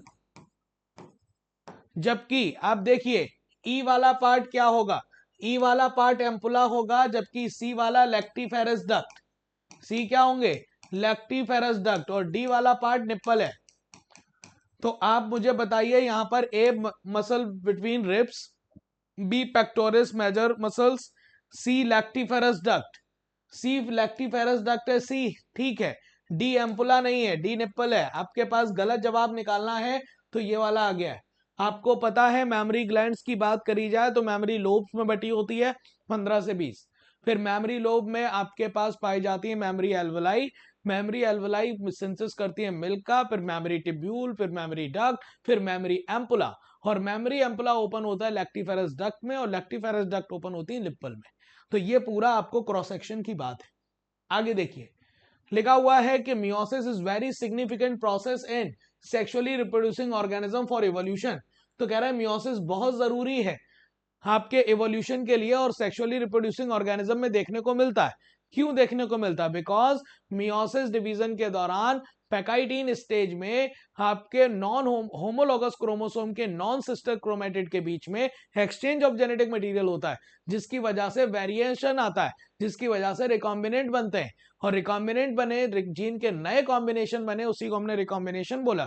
तो ये चेंज, ये वेरिएशन बहुत जरूरी है एवोल्यूशन के लिए। वही बात लिखी है, meiosis increase the genetic variability in the population of organism from one generation to the next. Variation are very important for process of evolution. तो assertion सही, रीजन सही, और बिल्कुल करेक्ट एक्सप्लेनेशन भी है। आंसर 4 बनेगा। अगला देखिए, लिखा हुआ है select the plant group which is heterosporous as well as homosporous. याद रखिएगा, ब्रायोफाइट होमोस्पोरस होता है। कैसा है? होमोस्पोरस। टेरिडोफाइट ही अकेला ऐसा ग्रुप है जो होमो प्लस हेट्रो दोनों होता है, जबकि जिम्नोस्पर्म हेट्रोस्पोरस है और एंजियोस्पर्म भी हेट्रोस्पोरस है। तो जवाब आपके पास 155 का सेकंड आया है। आगे देखो, लिखा हुआ है which one of the following factors are known to affect to Hardy Weinberg equilibrium. कौन कौन से फैक्टर इसमें अफेक्ट करेंगे हार्डी विनबर्ग इक्विलिब्रियम को? जीन माइग्रेशन कर सकता है, बिल्कुल करेगा। म्यूटेशन कर सकता है, बिल्कुल करेगा। नेचुरल सिलेक्शन कर सकता है, बिल्कुल कर सकता है। ये तीनों फैक्टर अफेक्ट कर सकते हैं। देखिए बेटा, हार्डी विनबर्ग इक्विलिब्रियम को मेंटेन करने के लिए पॉपुलेशन का साइज लार्ज होना चाहिए। दूसरा, म्यूटेशन नहीं होना चाहिए, नेचुरल सिलेक्शन नहीं होना चाहिए, किसी तरह का जीन का फ्लो, माइग्रेशन या जेनेटिक ड्रिफ्ट नहीं होनी चाहिए, और सेलेक्टिव मेटिंग नहीं होनी चाहिए, रैंडम मेटिंग होनी चाहिए। तो वो इक्विलिब्रियम मेंटेन करेगा। अगर ये सब गड़बड़ करेगा तो डिस्टर्ब हो जाएगा इक्विलिब्रियम। तो ये फैक्टर्स में आते हैं, बिल्कुल आते हैं। Gene migration, mutation, natural selection, तीनों आएगा। लिखा हुआ which of the following are type of era. तो आपको पता है सबसे बड़ा टाइम पीरियड एरा है, फिर पीरियड है, फिर इपोक है। तो आपको पता है जुरासिक पीरियड है। जुरासिक क्या है? पीरियड। पर्मियन क्या है? पीरियड। डिवोनियन क्या है? आपके पास पीरियड है। तो आपको पता है कि ये पीरियड किसका है? तो आप बताइए, पैलियोजोइक का या सीनोजोइक का या मीसोजोइक का? ये मीसोजोइक का होगा, जबकि ये होगा पैलियोजोइक का। जबकि सीनोजोइक और पैलियोजोइक, सीनोजोइक जो करंट एरा चल रहा है, और उस सीनोजोइक में दो पीरियड है, टर्शरी और क्वाटरनरी। तो ये दोनों हैं आपके पास एरा के एग्जाम्पल। तो डी और ई, आंसर थर्ड बनेगा। अगला question, in Mendel dihybrid cross what is the percentage of. इनका परसेंटेज पूछा हुआ है। तो सबसे पहले तुम्हें यह पता होना चाहिए आउट ऑफ 16 इंडिविजुअल ये जीनोटाइप होगा कितना। तो आपको मैंने ट्रिक बताया होगा 2 की पावर n, n का मतलब हेट्रोजाइगस पेयर। कोई हेट्रोजाइगस नहीं है, तो 2 की पावर 0 मतलब 1, मतलब 1 आउट ऑफ 16 होगा ये। यहां पर भी देखो, कोई भी आपके पास कोई भी हेट्रोजाइगस पेयर नहीं है, तो 1 मतलब 1/16, 16 में से एक होगा। यहां पर देखिए 2 की पावर n मतलब 2 की पावर 1, एक हेट्रोजाइगस पेयर है। तो यहां पर 2 मतलब 2 इंडिविजुअल होंगे 16 में। तो अगर 16 में एक इंडिविजुअल का परसेंटेज लो तो 6.25% आएगा, इसका भी 6.25% आ जाएगा, और जबकि ये 2 है तो इसका डबल हो जाएगा 12.5%। तो आंसर देखिए, पहला 6.25, दूसरा 6.25, तीसरा 12.5, आंसर 4 बन जाएगा। अगला देखिए, select the correct ascending order number of chromosome present in organism. तो मेल हनी बी 16 क्रोमोसोम होंगे, फीमेल हनी बी में 32 होंगे, मेल ह्यूमन में 46 होंगे, human with down syndrome trisomy हो जाती है तो 47, और फीमेल टर्नर सिंड्रोम के साथ है तो 45। कितना होगा 45। तो असेंडिंग ऑर्डर लगाना है, तो ए सबसे कम है, उससे बड़ा होगा बी, फिर उससे उससे फिर होगा ई, फिर होगा सी, और फिर होगा आपके पास डी। ये वाला ऑप्शन होगा A B E C D. Answer second दिख रहा है मुझे, ठीक है। ऐसे क्वेश्चन बस टाइम टेकन होते हैं और कुछ भी नहीं। लिखा हुआ है select the incorrect match for Mendel experiment. तो इनकरेक्ट मैच में आपके पास जीनोटाइप दिया राउंड येलो, लेकिन यहां लिखा है येलो रिंकल्ड, गलत हो गया, ये हो गया रिंकल्ड ग्रीन।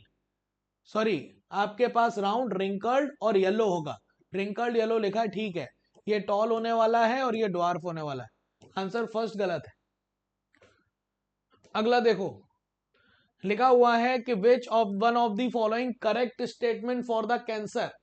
कैंसर से रिलेटेड आपको पता है जो कैंसरस सेल होती है उनके अंदर का कॉन्टेक्ट इनहिबिशन वाला जो प्रॉपर्टी होती है वो लॉस्ट हो जाती है। In cancer the contact inhibition of property are loss, सही बात है। केमिकल कार्सिनोजन टोबैको में पाया जाता है जैसे निकोटीन, जो मेजर कॉज है लंग कैंसर का, ये बात भी सही है।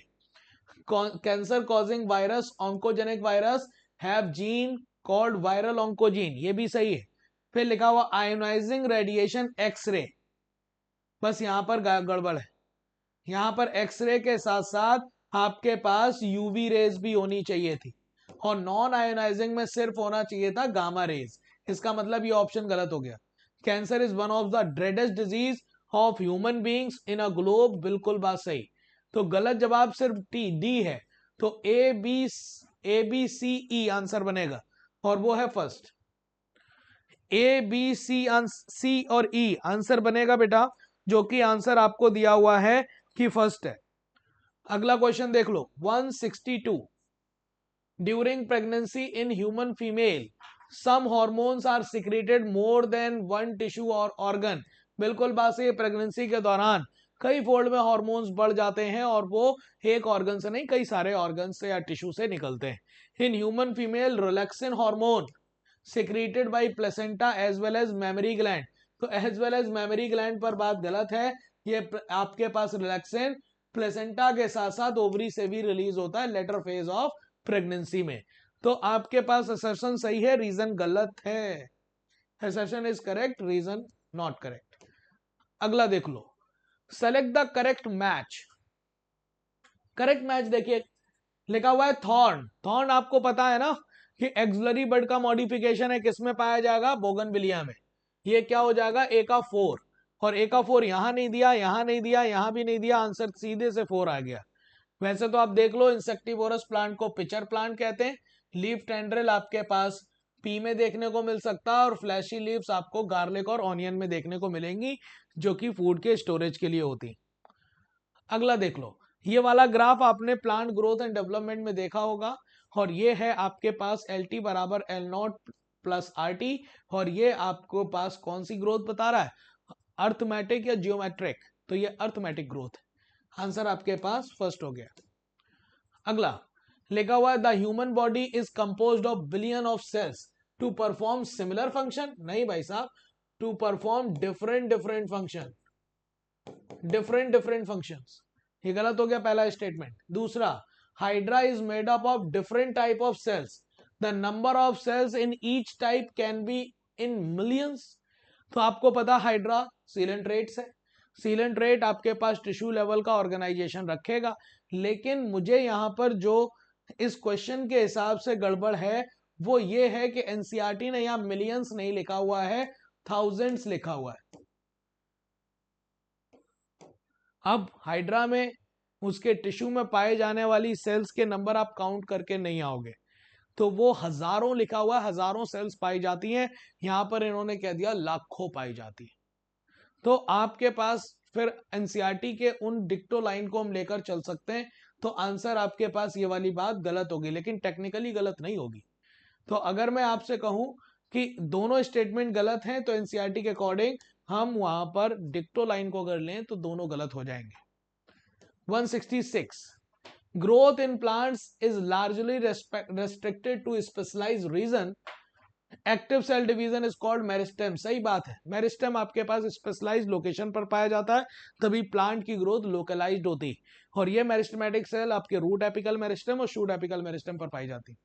लिखा हुआ the meristem which occurs tip of root and shoot and produce secondary tissue. गलत बात, ये प्राइमरी टिश्यू बनाएगा और इसी मेरिस्टेम को हम प्राइमरी मेरिस्टेम बोलेंगे, ना कि सेकेंडरी। तो ये वाली बात गलत हो गई, पहला सही दूसरा गलत। 166 का सेकेंड बेटा, 166 का क्या आ जाएगा? सेकेंड। चलिए अगला क्वेश्चन देख लो। 167 लिखा हुआ है vessels are present in xylem. तो आपको पता है जाइलम में अगर वेसल्स के प्रेजेंस की बात की गई, इसका मतलब तुम्हारे दिमाग में एंजियोस्पर्म चलना चाहिए, और किसी भी प्लांट ग्रुप में वेसल्स देखने को नहीं मिलते। इसका मतलब प्लाज्मोडियम तो छोड़ ही दो, मस्टर्ड होगा, ब्रिंजल होगा, अल्टरनेरिया। अल्टरनेरिया ये आपके पास ड्यूटारोमाइसिटीज है, फंजाई है, और आपके पास पाइनस जो है वो जिम्नोस्पर्म है। तो आंसर तो बी और सी होगा। थर्ड सेकंड बन गया, आंसर क्या बनेगा बेटा? सेकंड बन जाएगा। ठीक है, चलिए अगला क्वेश्चन देख लेते हैं। लिखा हुआ है सेलेक्ट द करेक्ट मैच। आसानी से मैचिंग हो जाएगी। SER लिपिड की सिंथेसिस में हेल्प करेगा। ए का क्या हो जाएगा? सेकेंड। तो ए का सेकेंड कहीं पर भी नहीं दिया है, देखिए आप आराम से सेकेंड ऑप्शन लगा सकते हो। वैसे आप देख लो, वैक्यूल की मेम्ब्रेन को टोनोप्लास्ट कहते हैं, फैट सॉल्युबल पिगमेंट कैरोटिनॉइड होता है, और न्यूक्लियोलस राइबोसोमल आरएनए सिंथेसिस की फैक्ट्री है। आगे देखिए, लिखा हुआ है कि वही सेलेक्ट द करेक्ट मैच। तो फिर से मैचिंग है 169 में। ग्लाइकोजन, ग्लाइकोजन आपके पास क्या होता है? तो ये ब्रांच चेन पॉलीसेकेराइड है, और ब्रांच है तो आयोडीन को होल्ड करेगा और आयोडीन टेस्ट देगा। आपको पता है ग्लाइकोजन रेड कलर देता है आयोडीन के साथ। तो ए का क्या हो जाएगा? सेकेंड। देखो मैचिंग, दो कट हो गए। Cellulose, cellulose plant cell wall में पाया जाता है, बी का फर्स्ट, और बी का फर्स्ट दोनों में है। काइटिन कॉम्प्लेक्स पॉलीसेकेराइड है जिसकी monomer unit N acetyl glucosamine होती है। और राइबोज शुगर है ना, पेंटोज है, मोनोसेकेराइड है। थर्ड हो गया। तो आंसर बताइए, second, first, fourth, third. Answer second बना है। ठीक है बेटा, और ये है हमारे सेशन का आज का आखिरी क्वेश्चन। इसके बाद आपको आगे के क्वेश्चन विक्रम सर डिस्कस करेंगे। देखिए क्वेश्चन क्या लिखा है, select the animal which body are unsegmented. तो आपको पहले अनसेगमेंटेड निकालना है, तो आपको पता होना चाहिए कौन कौन से ग्रुप ऐसे हैं जिसमें सेगमेंटेड बॉडी देखने को मिलती। तो सेगमेंटेड बॉडी आपको देखने को मिलेगी किसमें? सेगमेंटेड बॉडी आपको देखने को मिलेगी एनेलिडा में, आर्थ्रोपोडा में, और उसके अलावा कॉर्डेटा में। अब जो इसके अलावा है वही आपके पास अनसेगमेंटेड रखेगा। ए आपके पास हाइड्रा है, रखेगा। बी नहीं रखेगा। सी आपके पास ग्रास हॉपर है, आपके पास ऑर्थोपोडा हो गया। बी वाला नेरेस है, एनेलिडा है। डी वाला नहीं रखेगा, क्यों? क्योंकि सेगमेंटेड बॉडी है, आर्थोपोडा होगा।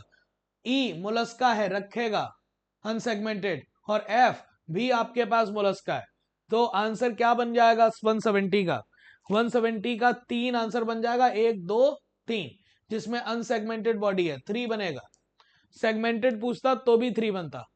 ठीक है, तो आपको यहां पर ये थे 136 से 170 तक क्वेश्चंस हमने आपको डिस्कस कराए हैं FST 25 के। ठीक है, ऐसे ही पढ़ते रहिए, अपना ख्याल रखिए। थैंक यू सो मच बेटा। हेलो बच्चों, न्यू लाइट के यूट्यूब चैनल पर आप सभी का स्वागत है प्यारे बच्चों। और मैं विक्रम चक्रवर्ती आज आपके समक्ष लेकर के हाजिर हुआ हूं यूट्यूब पर पेपर डिस्कशन का सेशन। आज हम लोग का पेपर है all India full syllabus test 25, जो कि 1 दिसंबर 2024 को हमारे इंस्टीट्यूट की तरफ से ऑनलाइन ऑफलाइन मोड दोनों पेपर हुआ है। पेपर काफी बढ़िया था, आप सबने बढ़ चढ़ के हिस्सा लिया, इसलिए सभी को धन्यवाद। और सबसे पहले पेपर को डिस्कस करने वाले हमारे सीनियर साथी doctor Ali sir, doctor Shailendra sir को वो धन्यवाद देना चाहेंगे। पेपर का बखूबी बहुत ही शानदार पहले एक्सप्लेन किया है। क्वेश्चन नंबर 101 से लेकर 200 तक की 170 तक की जर्नी उनके साथ की। अब आप लोग क्वेश्चन नंबर 171 से लेके 200 तक की जर्नी मेरे साथ करेंगे। सबसे पहला सवाल आपके सामने है कि sir the correct statement for phylum chordata. अब कमाल की बात आपको बता दें, ऐसे क्वेश्चंस में आपको सबसे ज्यादा इंपॉर्टेंट इस फॉर को पकड़ना कि फॉर के लिखा हुआ है। ठीक, मान लीजिए कुछ सेंटेंस आपको सही दिख जाए तो वो आंसर में नहीं जाएंगे अगर वो कार्डेटा के नहीं है तो। मैं बता रहा हूं, जब क्वेश्चन में रेफरेंस, फॉर, अबाउट लिखा हो या टू लिखा हो तो भी हम केवल अपना आंसर उसके हिसाब से चेक करेंगे जो कि दिया गया है। अब देखिए, in birds air sac connect to liver, नहीं सर, बर्ड्स में जो एयर सैक होता है वो लंग से कनेक्टेड होता था। काहे के लिए? ये रेस्पिरेशन को सप्लीमेंट करता था। ठीक, इसके बाद स्केल्स आर ओनली पर रेप्टिलिया, नहीं, क्यों रेप्टिलिया में नहीं है? आपको मालूम है कि स्केल्स जो है वो बर्ड्स के हाइंड लिम्ब पर भी होता है, और आपकी पाइसेस में तो होता ही है, आपने पढ़ा ही है, cycloid scale, ctenoid scale, placoid scale. तो इसका ओनली रेप्टिलिया नहीं होगा, ये दोनों सेंटेंस गलत हो गए। अब लिखा है हेमिकार्टा स्केटी ऑर्गन इज प्रोबोसिस ग्लैंड, ये सेंटेंस वैसे सही लिखा है। स्टारफिश वाटर रेसिस्टेंट प्लांट, ये भी सही लिखा, लेकिन ये दोनों नॉन कार्डेट हैं, इनवर्टिब्रेट हैं, और क्वेश्चन आपको फाइलम कार्डेटा के अकॉर्डिंग लेके चलना था, इसलिए ये भी गलत में जाएगा। मैं यही आपसे कह रहा हूं, अगर आपने इन दोनों को सही मान लिया तो आंसर आपका थर्ड आज सेकंड आ जाएगा। इसलिए जब भी आपसे फार लिखा हो, रेफरेंस लिखा हो, अबाउट लिखा हो, तो आपको उसके से ये भी गलत जाएगा। अब लिखा सब फाइलम यूरोकार्टन पाइसेस, ये तो ठीक लिखा है, लेकिन पाइसेस जो है ये सब फाइलम नहीं है, ये सुपर क्लास है। ठीक है, और यहाँ पे होना चाहिए सब फाइलम सिफाइलो कॉर्डेटा होना चाहिए, सिफाइलो कार्डेटा होना चाहिए। तो इसलिए ये भी मुझे गलत दिख रहा है, A B C D E, ये सब के सब गलत है, नन, तो इसका कोई सही नहीं है इसमें से। बात को समझिए, आप जब क्वेश्चन में फॉर रेफरेंस देखेंगे तो उसके अकॉर्डिंग ही आंसर सेट करेंगे, फोर्थ आंसर। अब लिखा है following incorrect about artificial hybridisation, आपको मालूम है कि ये एक पेड़ है, ठीक, ये मेल सेक्स ऑर्गन है, ये एक फीमेल है, फीमेल सेक्स ऑर्गन, यहाँ से आपका पॉलन ग्रेन चला, इस पे गिरा, इससे मेल गैमेट बना, ये अंदर आया फर्टिलाइजेशन, ये नॉर्मल फर्टिलाइजेशन है।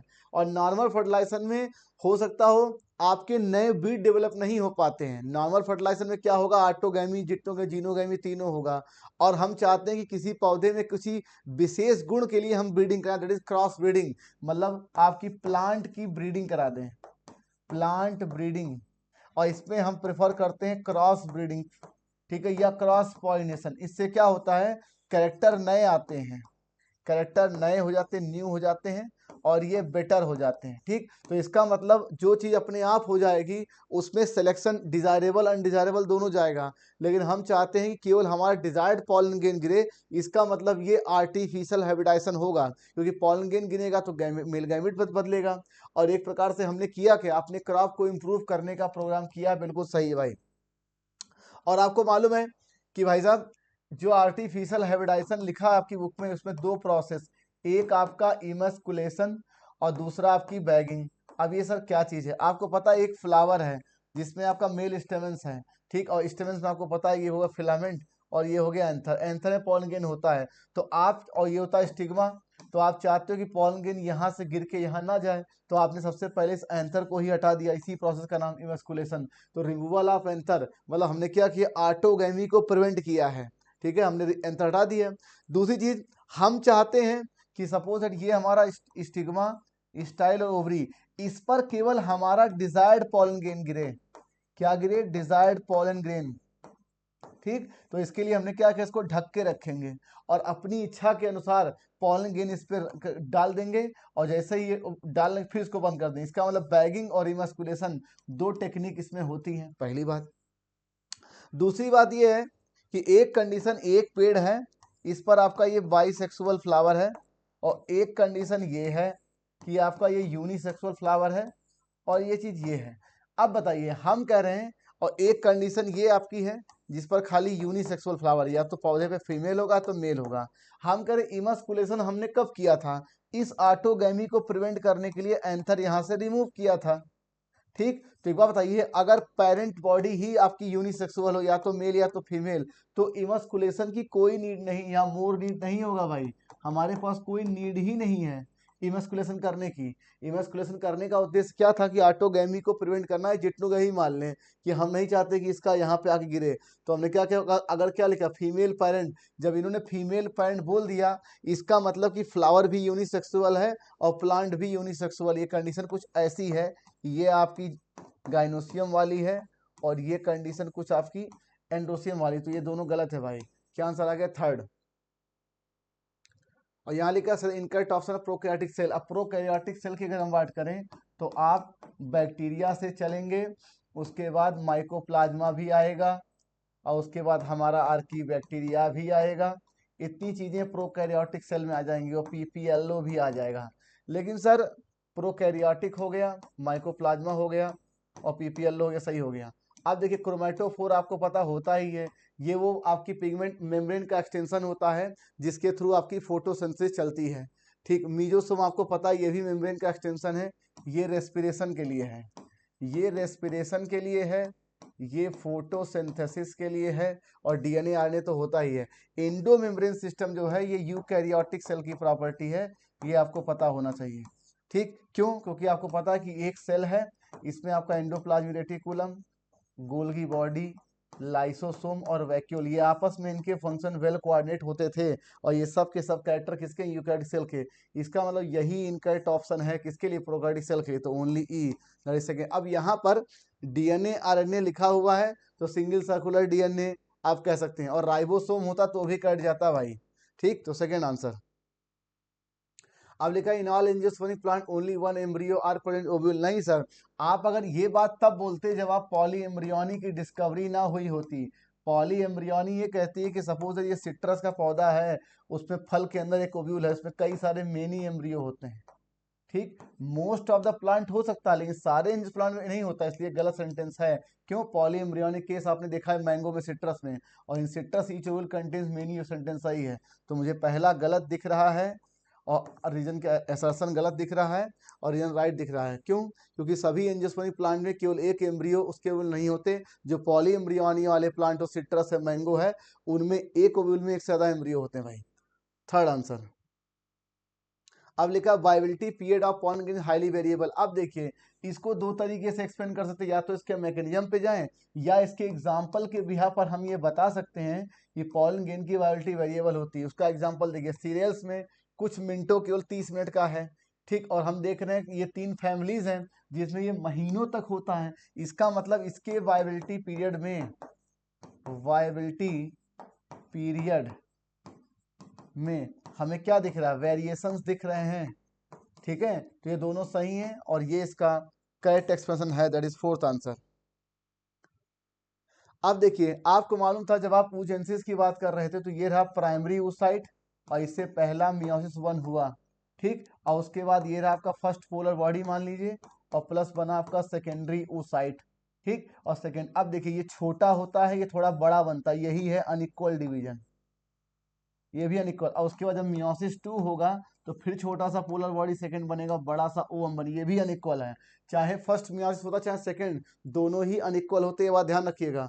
तो मुझे सही, अब अनइक्वल क्यों है? इनमें साइटोप्लाज्म का डिस्ट्रीब्यूशन भी डिफर है, इसमें साइटोप्लाज्म ज्यादा जाता है और ओवम में और ज्यादा जाता है, तो उससे भी आप कह सकते हैं। तो during oogenesis after first division in large haploid secondary oocyte and tiny first polar body of form, बिल्कुल सही है, और यही इसका करेक्ट एक्सप्लेनेशन है, फोर्थ आंसर।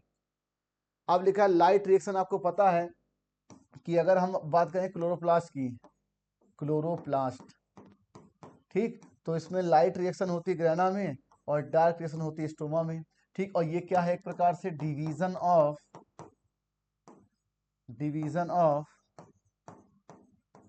लेबर है।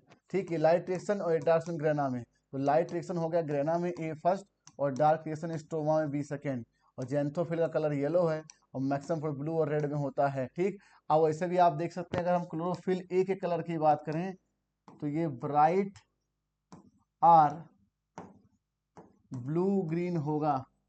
ठीक है, तो ये bright or blue green chlorophyll A, तो मुझे ए फर्स्ट दिख रहा है, बी सेकेंड, सी थर्ड, और D fourth, that is answer second. If in a point, अब देखिए इसमें क्या करते हैं हम लोग कि जो चीज आपको पूछा जाए, जैसे पूछा जाए बर्थ रेट, ठीक, तो क्या करेंगे? न्यू बॉर्न जितने एक दिए गए टाइम पीरियड पैदा हुए अपॉन इनिशियल, ठीक, इसको निकालते हैं। अगर आपसे डेथ रेट पूछते, डेथ रेट, तो क्या करेंगे? New born upon initial. ठीक, अब देखिए बर्थ रेट में न्यू बॉर्न, ठीक है। अब देखिए कह रहे हैं कि 50 वाटर हाइसिंथ प्लांट शुरू में था, तो ये तो इनिशियल हो गया, और कितना रिप्रोडक्शन से ऐड हुआ? 10, तो मुझे इतना मालूम है तो 0.2 आ जाएगा। अब ये 0.2 क्या है? ये 0.2 है पर प्लांट पर ईयर। क्यों? क्योंकि आपने रेशियो निकाल के निकाला इसको, ये पूरे 50 के लिए है तो पर प्लांट पर ईयर होता है, मतलब एक साल में 50 पौधों में से 10 ने नए पौधा किए तो टोटल कितने हो गए, 60 हो गए भाई, दैट इज 60। तो 60 टोटल पॉपुलेशन हो जाएगी, पॉइंट 2। तो लिखा है टाइडल वॉल्यूम। आपको मालूम है कि सोते समय मिडला ऑब्लांगेटा के इन्वॉल्वमेंट से जो नॉर्मल आपकी ब्रीदिंग होती है पर ब्रीदिंग वो 500 ml की होती है भाई, ठीक। तो मुझे दिख रहा है ए थर्ड, और लिखा इंस्पायरेटरी रिजर्व वॉल्यूम ये 2500 से 3000 ml है, दैट इज फर्स्ट। तो मुझे ए थर्ड दिख रहा है, बी फर्स्ट। और फिर लिखा है एक्सपायरेटरी रिजर्व वॉल्यूम ये आपका 11,000 ml होगा, सी सेकेंड। और रेजिडुअल वॉल्यूम 1100 से 1200 ml, डी फिफ्थ। और वाइटल कैपेसिटी 4,4600 बिल्कुल से सबसे ज़्यादा। टोटल लंग कैपेसिटी इससे भी ज़्यादा होती है, टोटल लंग कैपेसिटी जब इसमें आप रेजिडुअल वॉल्यूम मिला देते हैं। तो ये आपका आंसर आ गया ई फोर्थ, ठीक। तो लिखा tidal volume 500 ml of air A third, और इंस्पायरेटरी रिजर्व वॉल्यूम 25 से 3000 ml बी फर्स्ट, और expiratory reserve volume 1000 ml C second, और रेजिडुअल वॉल्यूम 1100 से 12 डी फिफ्थ, और वाइटल कैपेसिटी ई फोर्थ। तो ई फोर्थ यहाँ पे ये ई फोर्थ होगा भाई, क्या आंसर आ गया, सेकेंड। तो बच्चों ये डेटा बड़ा इंपॉर्टेंट है कि इसमें क्या है। अब देखिए अगर आप एक्सपायरेटरी कैपेसिटी की बात करेंगे तो expiratory reserve volume plus tidal volume. अगर इंस्पायरेटरी कैपेसिटी की बात करेंगे तो इंस्पायरेटरी रिजर्व वॉल्यूम और प्लस टाइडल वॉल्यूम ये निकाल लेंगे। तो लिखा tidal volume 500 ml of air A third, उसकी inspiratory reserve volume 25-3000 ml B first, और expiratory reserve volume 1000 ml C second, और रेजिडुअल वॉल्यूम 1100 डी फिफ्थ, और वाइटल कैपेसिटी ई फोर्थ। क्या आंसर आ गया, सेकेंड। अब देखिए आपको पता है कि अगर हम अपने हार्ट की बात करें, ठीक, और यहां से आपका निकलता है डॉर्सल एओर्टा, ठीक। अब डॉर्सल एओर्टा से बनेगा आपका आर्टरीज छोटी ब्रांच, और उसके बाद आर्टरियोज बनेगा, और उसके बाद ये आपकी आर्टेरियल कैपिलरी बन जाएगी, ठीक। और उसके बाद ये बॉडी टिश्यू को ऑक्सीजनेटेड ब्लड प्राप्त हो जाएगा। तो यही क्वेश्चन है कि हार्ट से जब निकलता है ऑक्सीजनेटेड ब्लड तो वो किन पास से आता है, तो पहले एओर्टा, फिर आर्टरी, फिर आर्टेरियोल, फिर कैपिलरी, फिर टिश्यू। क्या आंसर आ जाएगा, फर्स्ट। यही इसका करेक्ट सीक्वेंस है। अब अगर हम मान लीजिए कि डीऑक्सीजन ब्लड का वापस की बात करें तो यहाँ से आपकी आ जाएगी वेनस कैपिलरी, और फिर वेन्यूल्स, और उसके बाद वेन्स, और फिर वेना केवा। इस तरीके से फिर ये खुलेगा किसमें, राइट ऑर्किल में खुलेगा, फर्स्ट आंसर। अब लिखा जितने भी आपके प्लांट ग्रोथ हार्मोन होते हैं बच्चों वो अलग अलग केमिकल के क्या होते हैं, डेरिवेटिव होते हैं। और इसी बात पे दिया गया है कि अगर हम नेचुरल ऑक्सीजन की बात करें तो भाई साहब वो तो हमें इंडोल डेरिवेटिव दिखता है, और अगर हम एडिन डेरिवेटिव की बात करें तो ये काइनेटिन है, और एक प्रकार से ये क्या है, साइटोकाइन है, दैट इज हमें ए दिख रहा है, ए थर्ड। तो ए थर्ड तो हमें दिख गया। टर्पीन डेरिवेटिव जिबैलिक एसिड होते हैं, बी सेकेंड। और लिखा गैसेस हार्मोन क्या, इथाइलिन, सी फर्स्ट। और कैटनॉल डेरिवेटिव एफसीसी के एसिड है, डी फोर्थ। और इसके अलावा इंडोल डेरिवेटिव होता है ऑक्सिन, और इसके एग्जांपल क्या दिए हैं, IAA, और क्या दिया है, IBA, फोर्थ आंसर। तो मुझे adenine derivative kinetin A third, terpenes derivative gibberellic acid B second, और gases hormone ethylene C first, और कैटनॉल डेरिवेटिव में एफसीसी के डी फोर्थ, फोर्थ आंसर। अब लिखा है आपको मालूम है कि अगर हमें किसी को पेस्ट रेजिस्टेंस प्लांट बनाना है, पेस्ट रेजिस्टेंस प्लांट, तो हम क्या करेंगे, टॉक्सिन को कोड करने वाली gene, that is toxin coded gene को इसके अंदर इंट्रोड्यूस कर देंगे, ठीक। अब ये जीन क्या हो सकती है सर, ये क्राई हो सकती है, ठीक है। तो एक होती है क्राई फर्स्ट AC, और एक होती है क्राई सेकेंड AB, और एक आपकी बुक में दिया क्राई फर्स्ट AB। तो ये स्पेसिफिक होती है प्लांट के लिए भी, क्रॉप के लिए भी, और इंसेक्ट के लिए भी। ये जो है ये कॉटन बोल वर्म के लिए रेजिस्टेंस होती है जीन, और ये किसके लिए होती है, ये होती है कॉर्न बोरर के लिए। और ये प्लांट के अंदर जो प्लांट को ही नुकसान या बैक्टीरिया को, प्लांट को नुकसान नहीं पहुंचती क्योंकि ये प्रोटॉक्सिन के फॉर्म में होती है, और इसको एल्कलाइन पीएच की जरूरत होती है जो कि इंसेक्ट के गट में मिलता है, इसलिए उसको नुकसान करती है भाई। तो क्राई फर्स्ट AC कॉटन बोल वर्म बिल्कुल ठीक। क्राई फर्स्ट AB क्या होगा, कॉर्न बोरर, ये गलत है। क्राई सेकेंड AB ये कॉटन बोल वर्म होगा। और जो RNA इंटरफ्रेंस होता है केवल ये प्रोकैरियोट में भी हो सकता है, पॉसिबिलिटी है। और यू कह लेंगे केवल प्रोकैरियोट ही गलत लिखा भाई। क्या लिखा आंसर, पहला। अब यानी बायो रिएक्टर, आपको पता बायो रिएक्टर का आपका कौन आया ही क्यों था? क्योंकि हमें अपने जो बायोटेक्नोलॉजी के प्रोडक्ट होते हैं उन्हें भाई साहब बड़े पैमाने बनाना है, और उसका वेसल कितना होता है? 100 से 1000 लीटर। आप खुद ही सोचो, घर में आप 5 लीटर कुकर लेके आते हो तो पूरे घर का खाना बन जाता है, और ये 100 से 1000 लीटर ऑन एवरेज अगर हम इसका 500 भी मान लें तो 500 लीटर बहुत बड़ी चीज़ होती है। तो ये वेसल्स बड़े होते हैं, और कमाल की बात होती है इस बायोरिएक्टर की कि ये ग्रोथ के लिए, प्रोसेस होने के लिए जितने प्रकार की condition, temperature, pH, foam control, सबके लिए ऑप्टिमम कंडीशन प्रोवाइड कराता है, जिससे माइक्रोब्स का प्रोडक्ट यील्डिंग सबसे ज़्यादा हो। तो ये बिल्कुल सही है भाई। और most commonly use bio steering, steering का मतलब होता है बिलोडन प्रकार का, जो चीज़ों को मिक्स कर सके और प्रॉपरली ऑक्सीजन का ट्रांसपोर्ट भी उसके अंदर करे। ये बिल्कुल सही है, आपकी बुक की लाइन थी, फोर्थ आंसर। अब लिखा है following structure of male and female. आप जमाने से पढ़ते आए कि भाई साहब ये तो यूनिसेक्सुअल है, कौन? काकरोच, और इसके अंदर आपका सेक्सुअल डायमॉर्फिज्म पाया जाता है। और सर सेक्सुअल डायमॉर्फिज्म का मतलब क्या है? किसी मार्फोलॉजिकल कैरेक्टर के आधार पर मेल फीमेल को डिस्टिंग्विश करना सेक्सुअल डायमॉर्फिज्म है। ठीक, तो मैं कह रहा हूं मेल में तो आपका केवल आपका एनल स्टाइल मिलता है,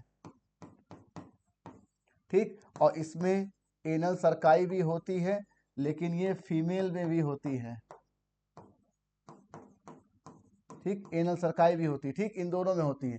मशरूम ग्लैंड जो होती है वो मेल में होती है, फेलिक ग्लैंड मेल में होती है, कोलेटीरियल ग्लैंड ये फीमेल में होती है, और कंपाउंड आई दोनों में होगा, 3 पेयर लेग दोनों में होगा, 2 पेयर विंग्स दोनों में होगा, एंटीना 1 पेयर दोनों में होगी, ठीक। तो एनल सरकाई दोनों में है, ये केवल मेल में है, गलत हो गया। कंपाउंड आई दोनों में है। मशरूम ग्लैंड जो होती है, जो आपकी स्पर्मेटोफोर होती है, उसकी 3 कवरिंग होती है, उसकी एक कवरिंग यही बनाता है मशरूम ग्लैंड, तो ये तो भाई मेल में है, गलत हो गया। अब कोलेटियल ग्लैंड जो होती है वो ऊथीका का निर्माण करती है, ये 1 पेयर होती है, ये 1 पेयर होती है, और ये लेफ्ट वाली जो होती है वो बड़ी होती है, और राइट जो होती है स्मॉलर होती है। तो भाई ये मुझे गलत दिख रहा है, तो मुझे ए सही दिख रहा है, मुझे सी सही दिख रहा है, A and C first answer. फिर लिखा है human the chemical nature of hormones are not only protein. बिल्कुल सही बात सर, बायोगेनिक एमीन्स हो सकता है, स्टेरॉयड हो सकता है, आइडोथाइनिन्स हो सकता है, पेप्टाइड हो सकता है, प्रोटीन हो सकता है। तो ये रीजन और असर्शन दोनों सही दिख रहा है, और यही इसका करेक्ट एक्सप्लेनेशन है भाई, फोर्थ आंसर। अब लिखा मैमल्स की बात करिए। अब देखिए एक मैमल्स आपका जो था वो मुझे ओविपेरस मैंने देखा था, उसका नाम ऑर्निथोरिंकस। तो इसका ओनली विविपेरस तो गलत है, मोस्टली ओविपेरस है। बर्ड ओविपेरस होता है, रेप्टिलिया में ओविपेरस होते हैं मोस्टली, ठीक। और याद रखिए जो वाइपर है, वाइपर वो विविपेरस है, वाइपर जो है वो विविपेरस है, तो ओनली विविपेरस ये गलत है। एम्फीबिया ओविपेरस होता है, वह सही है, तो बी और D that is second answer. तो मैमल्स जो है एक्सेप्शनली ओविपेरस है ऑर्निथोरिंकस, और जो रेप्टिलिया है एक्सेप्शनली विविपेरस है वाइपर। लेकिन ये दोनों तो सही है भाई, बर्ड और एम्फीबिया, सेकेंड आंसर। अब लिखा है कि सही the correct step for protista. अब प्रोटिस्टा क्या है? सबसे पहले सर ये 5 किंगडम के अकॉर्डिंग एक आपका किंगडम था, ठीक। अब इसके मेंबर में पहला मेंबर जो उसका नाम था वो था क्राइसोफाइट्स। पहला तो मुझे क्राइसोफाइट दिखा, और दूसरा वाला क्या था? डाइनोफ्लैजलेट्स, ठीक। और तीसरा क्या था? यूग्लिनोइड्स, और चौथा आपका था स्लाइम मोल्ड्स, और उसके बाद था प्रोटोजोअन्स, ठीक। अब देखिए ये और ये आपके फोटोसिंथेटिक हैं, मतलब आट्रोपिक हैं, ये दोनों होता है, ये दोनों हेटरोट्रॉपिक हैं। अब लिखा है कि हेटरोट्रॉपिक एज आट्रोपिक दोनों बिल्कुल सही है सर, ये दोनों ऑटोट्रॉपिक हैं, ये दोनों होता है, और ये हेटरोट्रॉपिक होता है, ठीक है। इसके सारे मेंबर यूनिसेलुलर हैं, यूकैरियोट्स, तो ये तो पहले गया, क्यों? मल्टीसेलुलर हो नहीं सकता। अब देखिए आपको मालूम है कि जो स्लाइम जो आपका ये है प्रोटोजोवन, इसमें ट्रिपैनोसोमा होता है, स्लीपिंग सिकनेस होता है, प्लाज्मोडियम से मलेरिया होता है, कुछ मेंबर से पैथोजन होते हैं। और देखिए इसमें फ्लैजिला है, इसमें फ्लैजिला है, और स्लाइम मोड में नहीं है। और प्रोटोजोअन्स में आपका ट्रिपैनोसोम फ्लैजिला है, पैरामीशियम में सीलिया है, तो सारे मेंबर में सीलिया फ्लैजिला है, ये कहना गलत है, स्लाइम मोड में नहीं है। फिर लिखा protist reproduce only by A sexual, नहीं, इनमें ए सेक्सुअल सेक्सुअल रिप्रोडक्शन दोनों होता है भाई, तो ये गलत है। क्यों? जब प्रोटिस्ट की बात करेंगे तो सब के सब आएंगे भाई, आपको पता ही है कि बाइनरी फिजन बर्डिंग ये सब तो है, लेकिन आपका प्रोटोजोन में सेक्सुअल रिप्रोडक्शन भी होता है और ए सेक्सुअल भी होता है, और इनमें भी ए सेक्सुअल से दोनों होते हैं। तो भाई मुझे तो ए सही दिख रहा है, मुझे सी सही दिख रहा है, दैट इज ए एंड सी। क्या आंसर है? थर्ड। तो भाई मोस्टली मेंबर यूनिसेलुलर नहीं, सभी मेंबर यूनिसेलुलर है, यूकैरियोट हैं। कुछ पैथोजन है जैसे कि ट्रिपैनोसोमा, प्लाज्मोडियम, और सारे सीडिया फ्लैजिला नहीं है, इसमें नहीं है, और स्लाइमोड में नहीं है, और रिप्रोड्यूस बाई सेक्सुअल दोनों भाई, ए और सी। थर्ड आंसर लिखा। In which type of contraceptive hormonal involve? कुछ नहीं सर, इम्प्लांट जो है इसी को आप इंजेक्टेबल भी बोलते हो, ठीक। और इसमें क्या होता है, या तो प्रोजेस्टेरॉन होगा, ठीक है, या एस्ट्रोजन और प्रोजेस्टेरॉन, ठीक है, ये होगा। और LNG-20 तो भाई आपको पता ही है कि हार्मोनल रिलीजिंग आईओडी है भाई, ठीक। और पिल्स भी आपको पता है, या तो ये प्रोजेस्टेरॉन के बने होंगे या एस्ट्रोजन और प्रोजेस्टेरॉन के बने होंगे, ठीक। तो भाई इन सब में हार्मोनल रोल तो है ही, दैट इज फोर्थ। इसके अलावा लैक्टेशनल एमिनेरिया भी है, ध्यान रखिएगा, वो भी हार्मोनल रोल इन्वॉल्व करती है। लिखा early Greek thinker thought use of life called spores way transferred. ये होता थ्योरी ऑफ क्या, पेंस्पर्मिया। इसके सपोर्टिव साइंटिस्ट थे अर्नियस, जिन्होंने ये बताया कि किसी एक ग्रह या प्लैनेट पर स्पोर नामक एक जीवन की इकाई बनी, और वो घूम घूम के अलग अलग प्लैनेट पे गए जिसमें अर्थ भी था। तो इनसे ये पूछा गया कि भाई सबसे पहले जो स्पोर जिस प्लैनेट बना वो कहाँ से है, तो इसका जवाब नहीं दे पाया, तो ये डिस्प्रूव हो गया। हालांकि ये सेंटेंस ठीक है।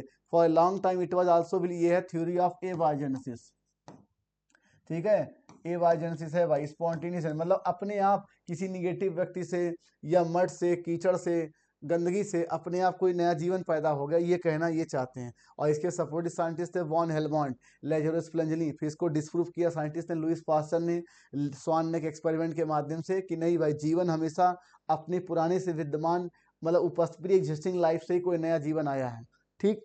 तो ये दोनों सेंटेंस मुझे सही दिख रहे हैं। Early Greek thinks thought units of life called spores way transfer to different part, ठीक है। For a long time it was also believed that life comes out of decaying matter.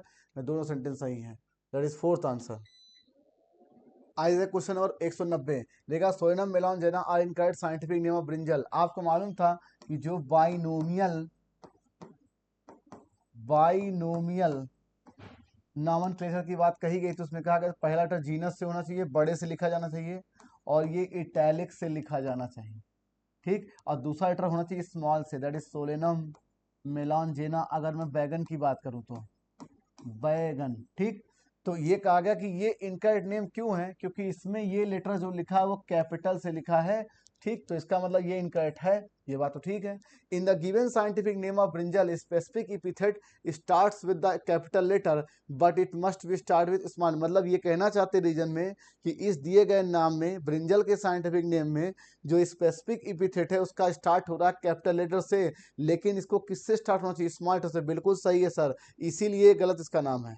Fourth answer, समझ गए आप लोग। तो binomial नामन ये कहता है कि भाई दोनों नाम लिखो इटैलिक से लिखो, अगर अंडरलाइन नहीं करते हो तो पहले लेटर को बड़े से रखो, दूसरे को स्मॉल से रखो। जैसे कि मैं बोलूँ होमो सैपियंस, तो मैंने इसको ऐसे लिखा, और होमो सैपियंस भाई, ठीक। तो अगर मैं इसको जब गलत कराना होगा तो मैं इसको इस्तेमाल कर लूंगा HYO, और यहाँ पर ये होमो सैपियंस कर लेंगे।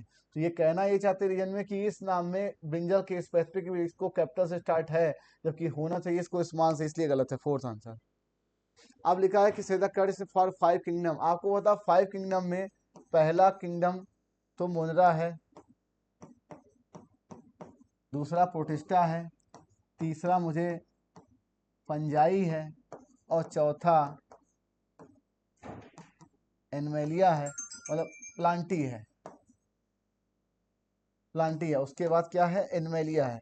तो अब इनके कैरेक्टर के आधार पर इस क्वेश्चन की फ्रेमिंग है। तो मुझे लगा न्यूक्लियर मेम्ब्रेन। अब देखिए जो पहला वाला है ये तो प्रोकैरियोट है, बाकी यूकैरियोट। क्यों? क्योंकि इस पर ट्रू न्यूक्लियस नहीं है, न्यूक्लियर मेम्ब्रेन नहीं है, ठीक है भैया। Nuclear membrane present only in Fungi Plantae नहीं। जब मैं कह रहा हूँ यहाँ से आपके यूकैरियोट की शुरुआत हो चुकी है, तो न्यूक्लियर मेम्ब्रेन यहाँ से लेके सब में होगा, ठीक। और ट्रू न्यूक्लियस भी इसमें होगा। तो केवल फंजाई प्लांटी नहीं, यहाँ प्रोटिस्टा भी होना चाहिए था, ठीक। इसलिए ये गलत हो गया। Cell wall absent in Animalia, ये बात ठीक है, लेकिन ये कहना गलत है केवल इन्हीं में एब्सेंट नहीं है, प्रोटिस्टा के भी काफी मेंबर में सेल वॉल एब्सेंट होता है, लेकिन सेंटेंस सही है। Heterotrophic mode of nutrition occur fungi animalia, ठीक है। प्रोटिस्टा के भी कुछ मेंबर में हेटेरोट्रॉपिक मोड होता है, हालांकि ओनली लगा नहीं है। तो मुझे ए सही दिख रहा है, मुझे सी सही दिख रहा है, मुझे डी दिख रहा है। क्या आंसर आ गया? Third answer. तो लिखा nuclear membrane absent in Monera, ये सही है। और nuclear membrane present only in Fungi Plantae, तो ये मुझे गलत है। Cell wall absent in Animalia, ये सही है। Hydraulic mode of nutrition occurs in Fungi Animalia, तो भाई ए, सी और डी थर्ड आंसर। ठीक है। In flowering plant the structure and location function tissue का डिपेंड करता है लोकेशन में। कुछ नहीं, आपको इतना अनुभव है कि जो पौधे के सरफेस वाले टिश्यू होंगे उनमें स्टोमेटा पाया जाएगा ताकि प्रॉपर गैस एक्सचेंज हो सके, और जो सेंटर में होंगे उनमें मैकेनिकल टिश्यू पाया जाएगा ताकि पौधे को सपोर्ट दें। ठीक, तो इसका मतलब उनके लोकेशन पर भी उनका स्ट्रक्चर और फंक्शन डिपेंड करता है। फिर लिखा फ्लावरिंग प्लांट में अगर हम स्ट्रक्चर और लोकेशन के क्राइटेरिया को माने तो इसके टिश्यू सिस्टम 3 प्रकार के होते हैं। पहला कौन सा था? पहला था इपीडर्मल टिश्यू सिस्टम, और दूसरा था ग्राउंड टिश्यू सिस्टम, और तीसरा और क्या था? Vascular tissue system. ये 3 प्रकार के टिश्यू थे, किसके? लोकेशन और स्ट्रक्चर के आधार पे। जो बाहर बाहर है वो इपीडर्मल, जो आपके मैकेनिकल टिश्यू प्रोडक्ट्स वो अंदर है वो ग्राउंड टिश्यू सिस्टम, और जो कंडक्शन के लिए रिस्पॉन्सिबल है पानी और खाने के पदार्थों के, उसके लिए वेस्कुलर टिश्यू सिस्टम। तो भाई ये दोनों सेंटेंस मुझे सही दिख रहा है। Fourth answer. लिखा given below example how many animal tissue. कुछ नहीं सर, एनिमल टिश्यू में आपने 4 प्रकार पढ़े थे, कौन कौन से? इपिथेलियल, कनेक्टिव, मस्कुलर और न्यूरल। अब इसके अलावा अगर कोई टिश्यू दिया रहेगा तो जाहिर सी बात तो प्लांट ही होगा। अब देखिए cartilage, specialised connective tissue, bone, special connective tissue, और ब्लड स्पेशल कनेक्टिव टिश्यू है। कोएनकाइमा, जाइलम, ये दोनों हो गए प्लांट। ठीक, और एडिपोज टिश्यू ये भी कनेक्टिव टिश्यू हो गया, पैनकाइमा नहीं होगा। और स्पून मतलब एक प्रकार का मस्कुलर टिश्यू है। क्या है ये? Muscular tissue. ठीक है, तो 1 2 3 और 1 4, दैट इज फोर्थ। क्या आंसर आ गया? सेकेंड। तो मुझे दिख रहा है कार्टिलेज, बोन, ब्लड और एडिपोज टिश्यू 1 2 3 4, और एक नहीं, ये 5 होगा भाई। 1 2 3 एंड 4, और ये क्या आ गया? 5, दैट इज थर्ड आंसर। अगर आपसे ये पूछा जाता कि इसमें प्लांट टिश्यू है तो कोएनकाइमा, जाइलम, पैरेन्काइमा, तो 1 2 3 आता, आंसर क्या था? पहला। तो मैं दोनों का आंसर दे रखा, आप ठीक से अगर नहीं पढ़ेंगे, देखिए how many are not animal tissue, तो भी आंसर कोएनकाइमा, जाइलम और पैरेन्काइमा। तो how many are plant tissue, तो भी आंसर क्या आ जाएगा? पहला, थर्ड आंसर। लेकिन फिर भी 1 2 3 4 5, तो 1 2 3 एंड 4 एज 5, थर्ड आंसर। लेकिन फॉलोइंग एक C2 कंजर्वेशन, कहते हैं सपोज ये एक हैबिटेट है, यहाँ अगर किसी स्पीसीज को बहुत ज़्यादा खतरा हो रहा है किसी कारणवश, तो इसको उठा के हम किसी स्पेशल केयर में ले आएंगे और इसको क्या करेंगे? प्रोटेक्ट करेंगे, और इसको ब्रीड करके इसकी कॉलोनी को या इसको कंजर्व करेंगे। इसको क्या बोलते हैं? एक C2 कंजर्वेशन। जूलॉजिकल पार्क, चिड़ियाघर, वाइल्ड लाइफ सफारी पार्क और बोटेनिकल गार्डन, ये होते हैं भाई। फोर्थ, इसके अलावा क्या चीज़? Gamete bank, seed bank, pollen bank. ठीक है, इतने प्रकार की चीजें होती हैं। और gamete bank, seed bank, point, cryopreservation, tissue culture, ये सब के सब एक C2 है। और लिखा है कि इन द, अब देखिए कहा गया था कि किसी प्रोकैरियोट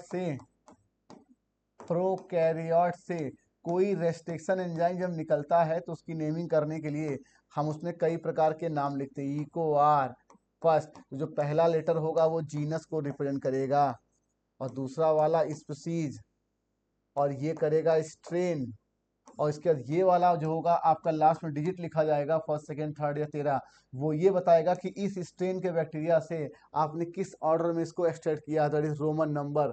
ये क्या पूछा गया है? Who indicate the order in which the enzymes were isolated from that strain of bacteria, that is first answer.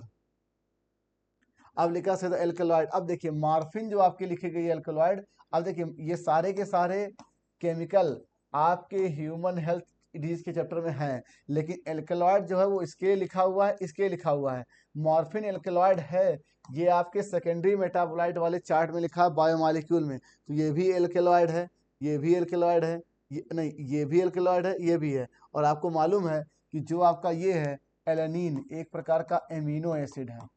क्या भाई? Amino acid. तो ये आपके एनसीईआरटी फर्स्ट से लिया गया है, उसके चार्ट से सेकेंडरी मेटाबोलाइट्स के। तो मुझे ए दिख रहा है, मुझे बी दिख रहा है, और मुझे डी, दैट क्या आंसर आ गया? सेकेंड। और निकोटीन होता है, ये वही आपका ये तंबाकू में पाए जाने वाला केमिकल है जो कि एड्रेनलिन ग्लैंड को स्टिमुलेट करता है, जिससे जल्दी जल्दी और जिससे एड्रेनलिन निकलता है। ठीक है, बॉडी में एनर्जी बन जाती है इससे। ए, बी और डी, सेकेंड आंसर। लिखा disease causing agent are not only unit. बिल्कुल, आपको मालूम है कि अगर आप मलेरिया की बात करो, अगर आप कोई बैक्टीरियल डिजीज की बात करो, कोई bacterial disease, diphtheria, typhoid, pneumonia, तो ये सब तो यूनिसेलुलर ऑर्गेनिज्म की वजह से हो रहे हैं। ठीक, अब जैसे कोई माइकोप्लाज्मा है, अगर वो बीमारी काज करे प्लांट एनिमल में, ठीक, तो वो भी यूनिसेलुलर है। लेकिन बहुत सी ऐसी बीमारियां हैं हमें होती हैं जो कि किससे हो जाती है, मल्टी, जैसे कि आपको एलिफेंटासिस, फाइलेरियासिस, ये आपके बुचेरिया बेनक्राफ्टाई से होता है, जो कि एक मल्टी सेलुलर एनिमेलिया किंगडम के से बिलोंग करता है। इसका फाइलम है एस्केलमेंथीज। तो इसका मतलब केवल बीमारी किसी यूनिसेलुलर ऑर्गेनिज्म के द्वारा हो, ये कहना बिल्कुल गलत है। फिर उसके बाद आपका फंजाई, जो हमें रिंगवर्म, दाद हो या फंगल इन्फेक्शन होते हैं, फंगस तो क्या होते हैं, मल्टी सेलुलर होते हैं। और इसका एग्जाम्पल दिया एपिडर्मोफाइटान, ट्राइकोफाइटान और माइक्रोस्पोरम, तो ये मल्टी सेलुलर है भाई। तो इसका मतलब केवल यूनिसेलुलर से बीमारी होती है, ये सेंटेंस नहीं होती है, सही है। और ringworm cause by fungi, cause by एफाउचेरिया, बिल्कुल सही है भाई। तो ये इसका करेक्ट एक्सप्लेनेशन है, फोर्थ आंसर। अब लिखा biofertiliser organism that increase the nutrient quality of soil, the main source of biofertiliser bacteria, fungi, bacteria, बिल्कुल। बायोफर्टिलाइजर का मतलब किसी भी तरीके से सॉइल की न्यूट्रिएंट क्वालिटी को बढ़ाना, चाहे नाइट्रोजन बढ़ाए, फास्फोरस बढ़ाए, वो अलग बात है। ठीक, अब देखिए ऑर्गेनिक फार्मर जो होते हैं कुछ इस प्रकार से इरेडिकेशन करेंगे। सपोज दैट आपका ये पेड़ है, इस पे कोई इंसेक्ट है जो इसको खत्म कर रहा, खा रहा है, लेकिन ये इंसेक्ट जो है ऐसे किसी दूसरे जीव का क्या है, प्रे है। मतलब इस पेटर को ये खाएगा, ये पेटर इसको खाएगा, और ये पेटर इस पूरे फसल वाले इकोसिस्टम के लिए फायदेमंद है। और ये पेटर किसी दूसरे यूजफुल सब्सटेंस का भी मान लो प्रे हो, तो इसका मतलब आपने इसको हटाया तो ये गया और ये गया। तो हम कुछ इस तरीके से व्यवस्था बनाएंगे कि हम बायोलॉजिकल कंट्रोल के माध्यम से, कि देखिए organic farm holds the view that eradication of the creature that are often described pest, जो महामारी कीड़ा होता है, is not only possible but also undesirable, for without them the beneficial predatory and parasitic insect which depend upon them, जो इस पर depend होती है। अगर मान लो कोई दूसरा पैरासाइट इस इंसेक्ट पे हो, मान लो कोई पैरासाइट है हमारा, वो इस पे डिपेंड हो, ये पैरासाइट बेनिफिशियल है, तो वो भी साथ में साथ उसके सर्वाइवल खत्म हो जाएगा। इसलिए ये हमारे बायोलॉजिकल कंट्रोल में ये इतना स्पेसिफिक नहीं है कि आप चाहो तो किसी को एक अकेले अकेले हटा दो, बाकी को बिना प्रभावित किए बिना। ठीक है, तो बायोलॉजिकली और नेचुरली ये चीज पॉसिबल नहीं है। The point of view creature are not only possible, ये पॉसिबल नहीं है भाई, इसलिए सही लाइन लिखी है, फोर्थ आंसर। लिखा कि कैरेक्टरिस्टिक मशरूम सिर्फ ग्लैंड पर क्या 6 to 7 एब्डोमिनल सेगमेंट होता है भाई। काकरोच में सबसे ज्यादा इंपॉर्टेंट है स्ट्रक्चर के साथ उसके सेगमेंट, ये बात याद रखिएगा, सेगमेंट बहुत जरूरी है याद करना।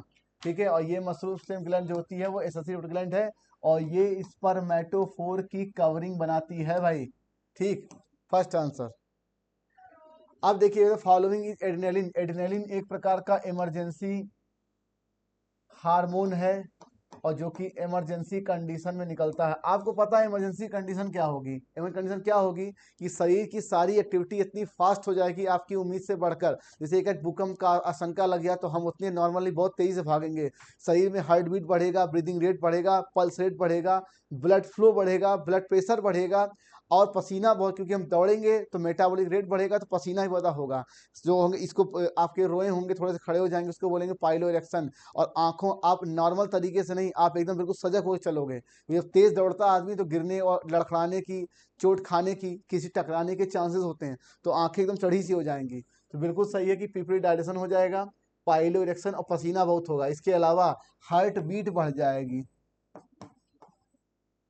हार्ट बीट बढ़ेगा, इसके अलावा ब्रीदिंग का रेट बढ़ेगा। ठीक है, ब्लड प्रेशर बढ़ेगा, इतनी चीजें बढ़ेंगी, ब्लड और ब्लड का फ्लो भी बढ़ेगा। ठीक, बहुत तेज बढ़ेगा, दैट इज। और जितनी भी चीजें, अब मेटाबॉलिक रेट बढ़ेगा तो उसके लिए चाहिए ग्लूकोज, और ग्लूकोज कहाँ से आएगा, ग्लाइकोजिनोलिसिस से आएगा भाई। ठीक है भाई, तो फोर्थ आंसर। प्यारे बच्चों, यही सेशन खत्म हुआ। कमेंट बॉक्स में जरूर बताइए कि सेशन आपको कैसा लगा। और हमारे सीनियर साथी doctor Ali sir, doctor Shailendra sir ने बहुत शानदार एक्सप्लेन किया है। तो आगे हम लोग मिलते हैं अपने नेक्स्ट सेशन में पेपर एडिशन के। Okay, thank you for watching the video, bye bye.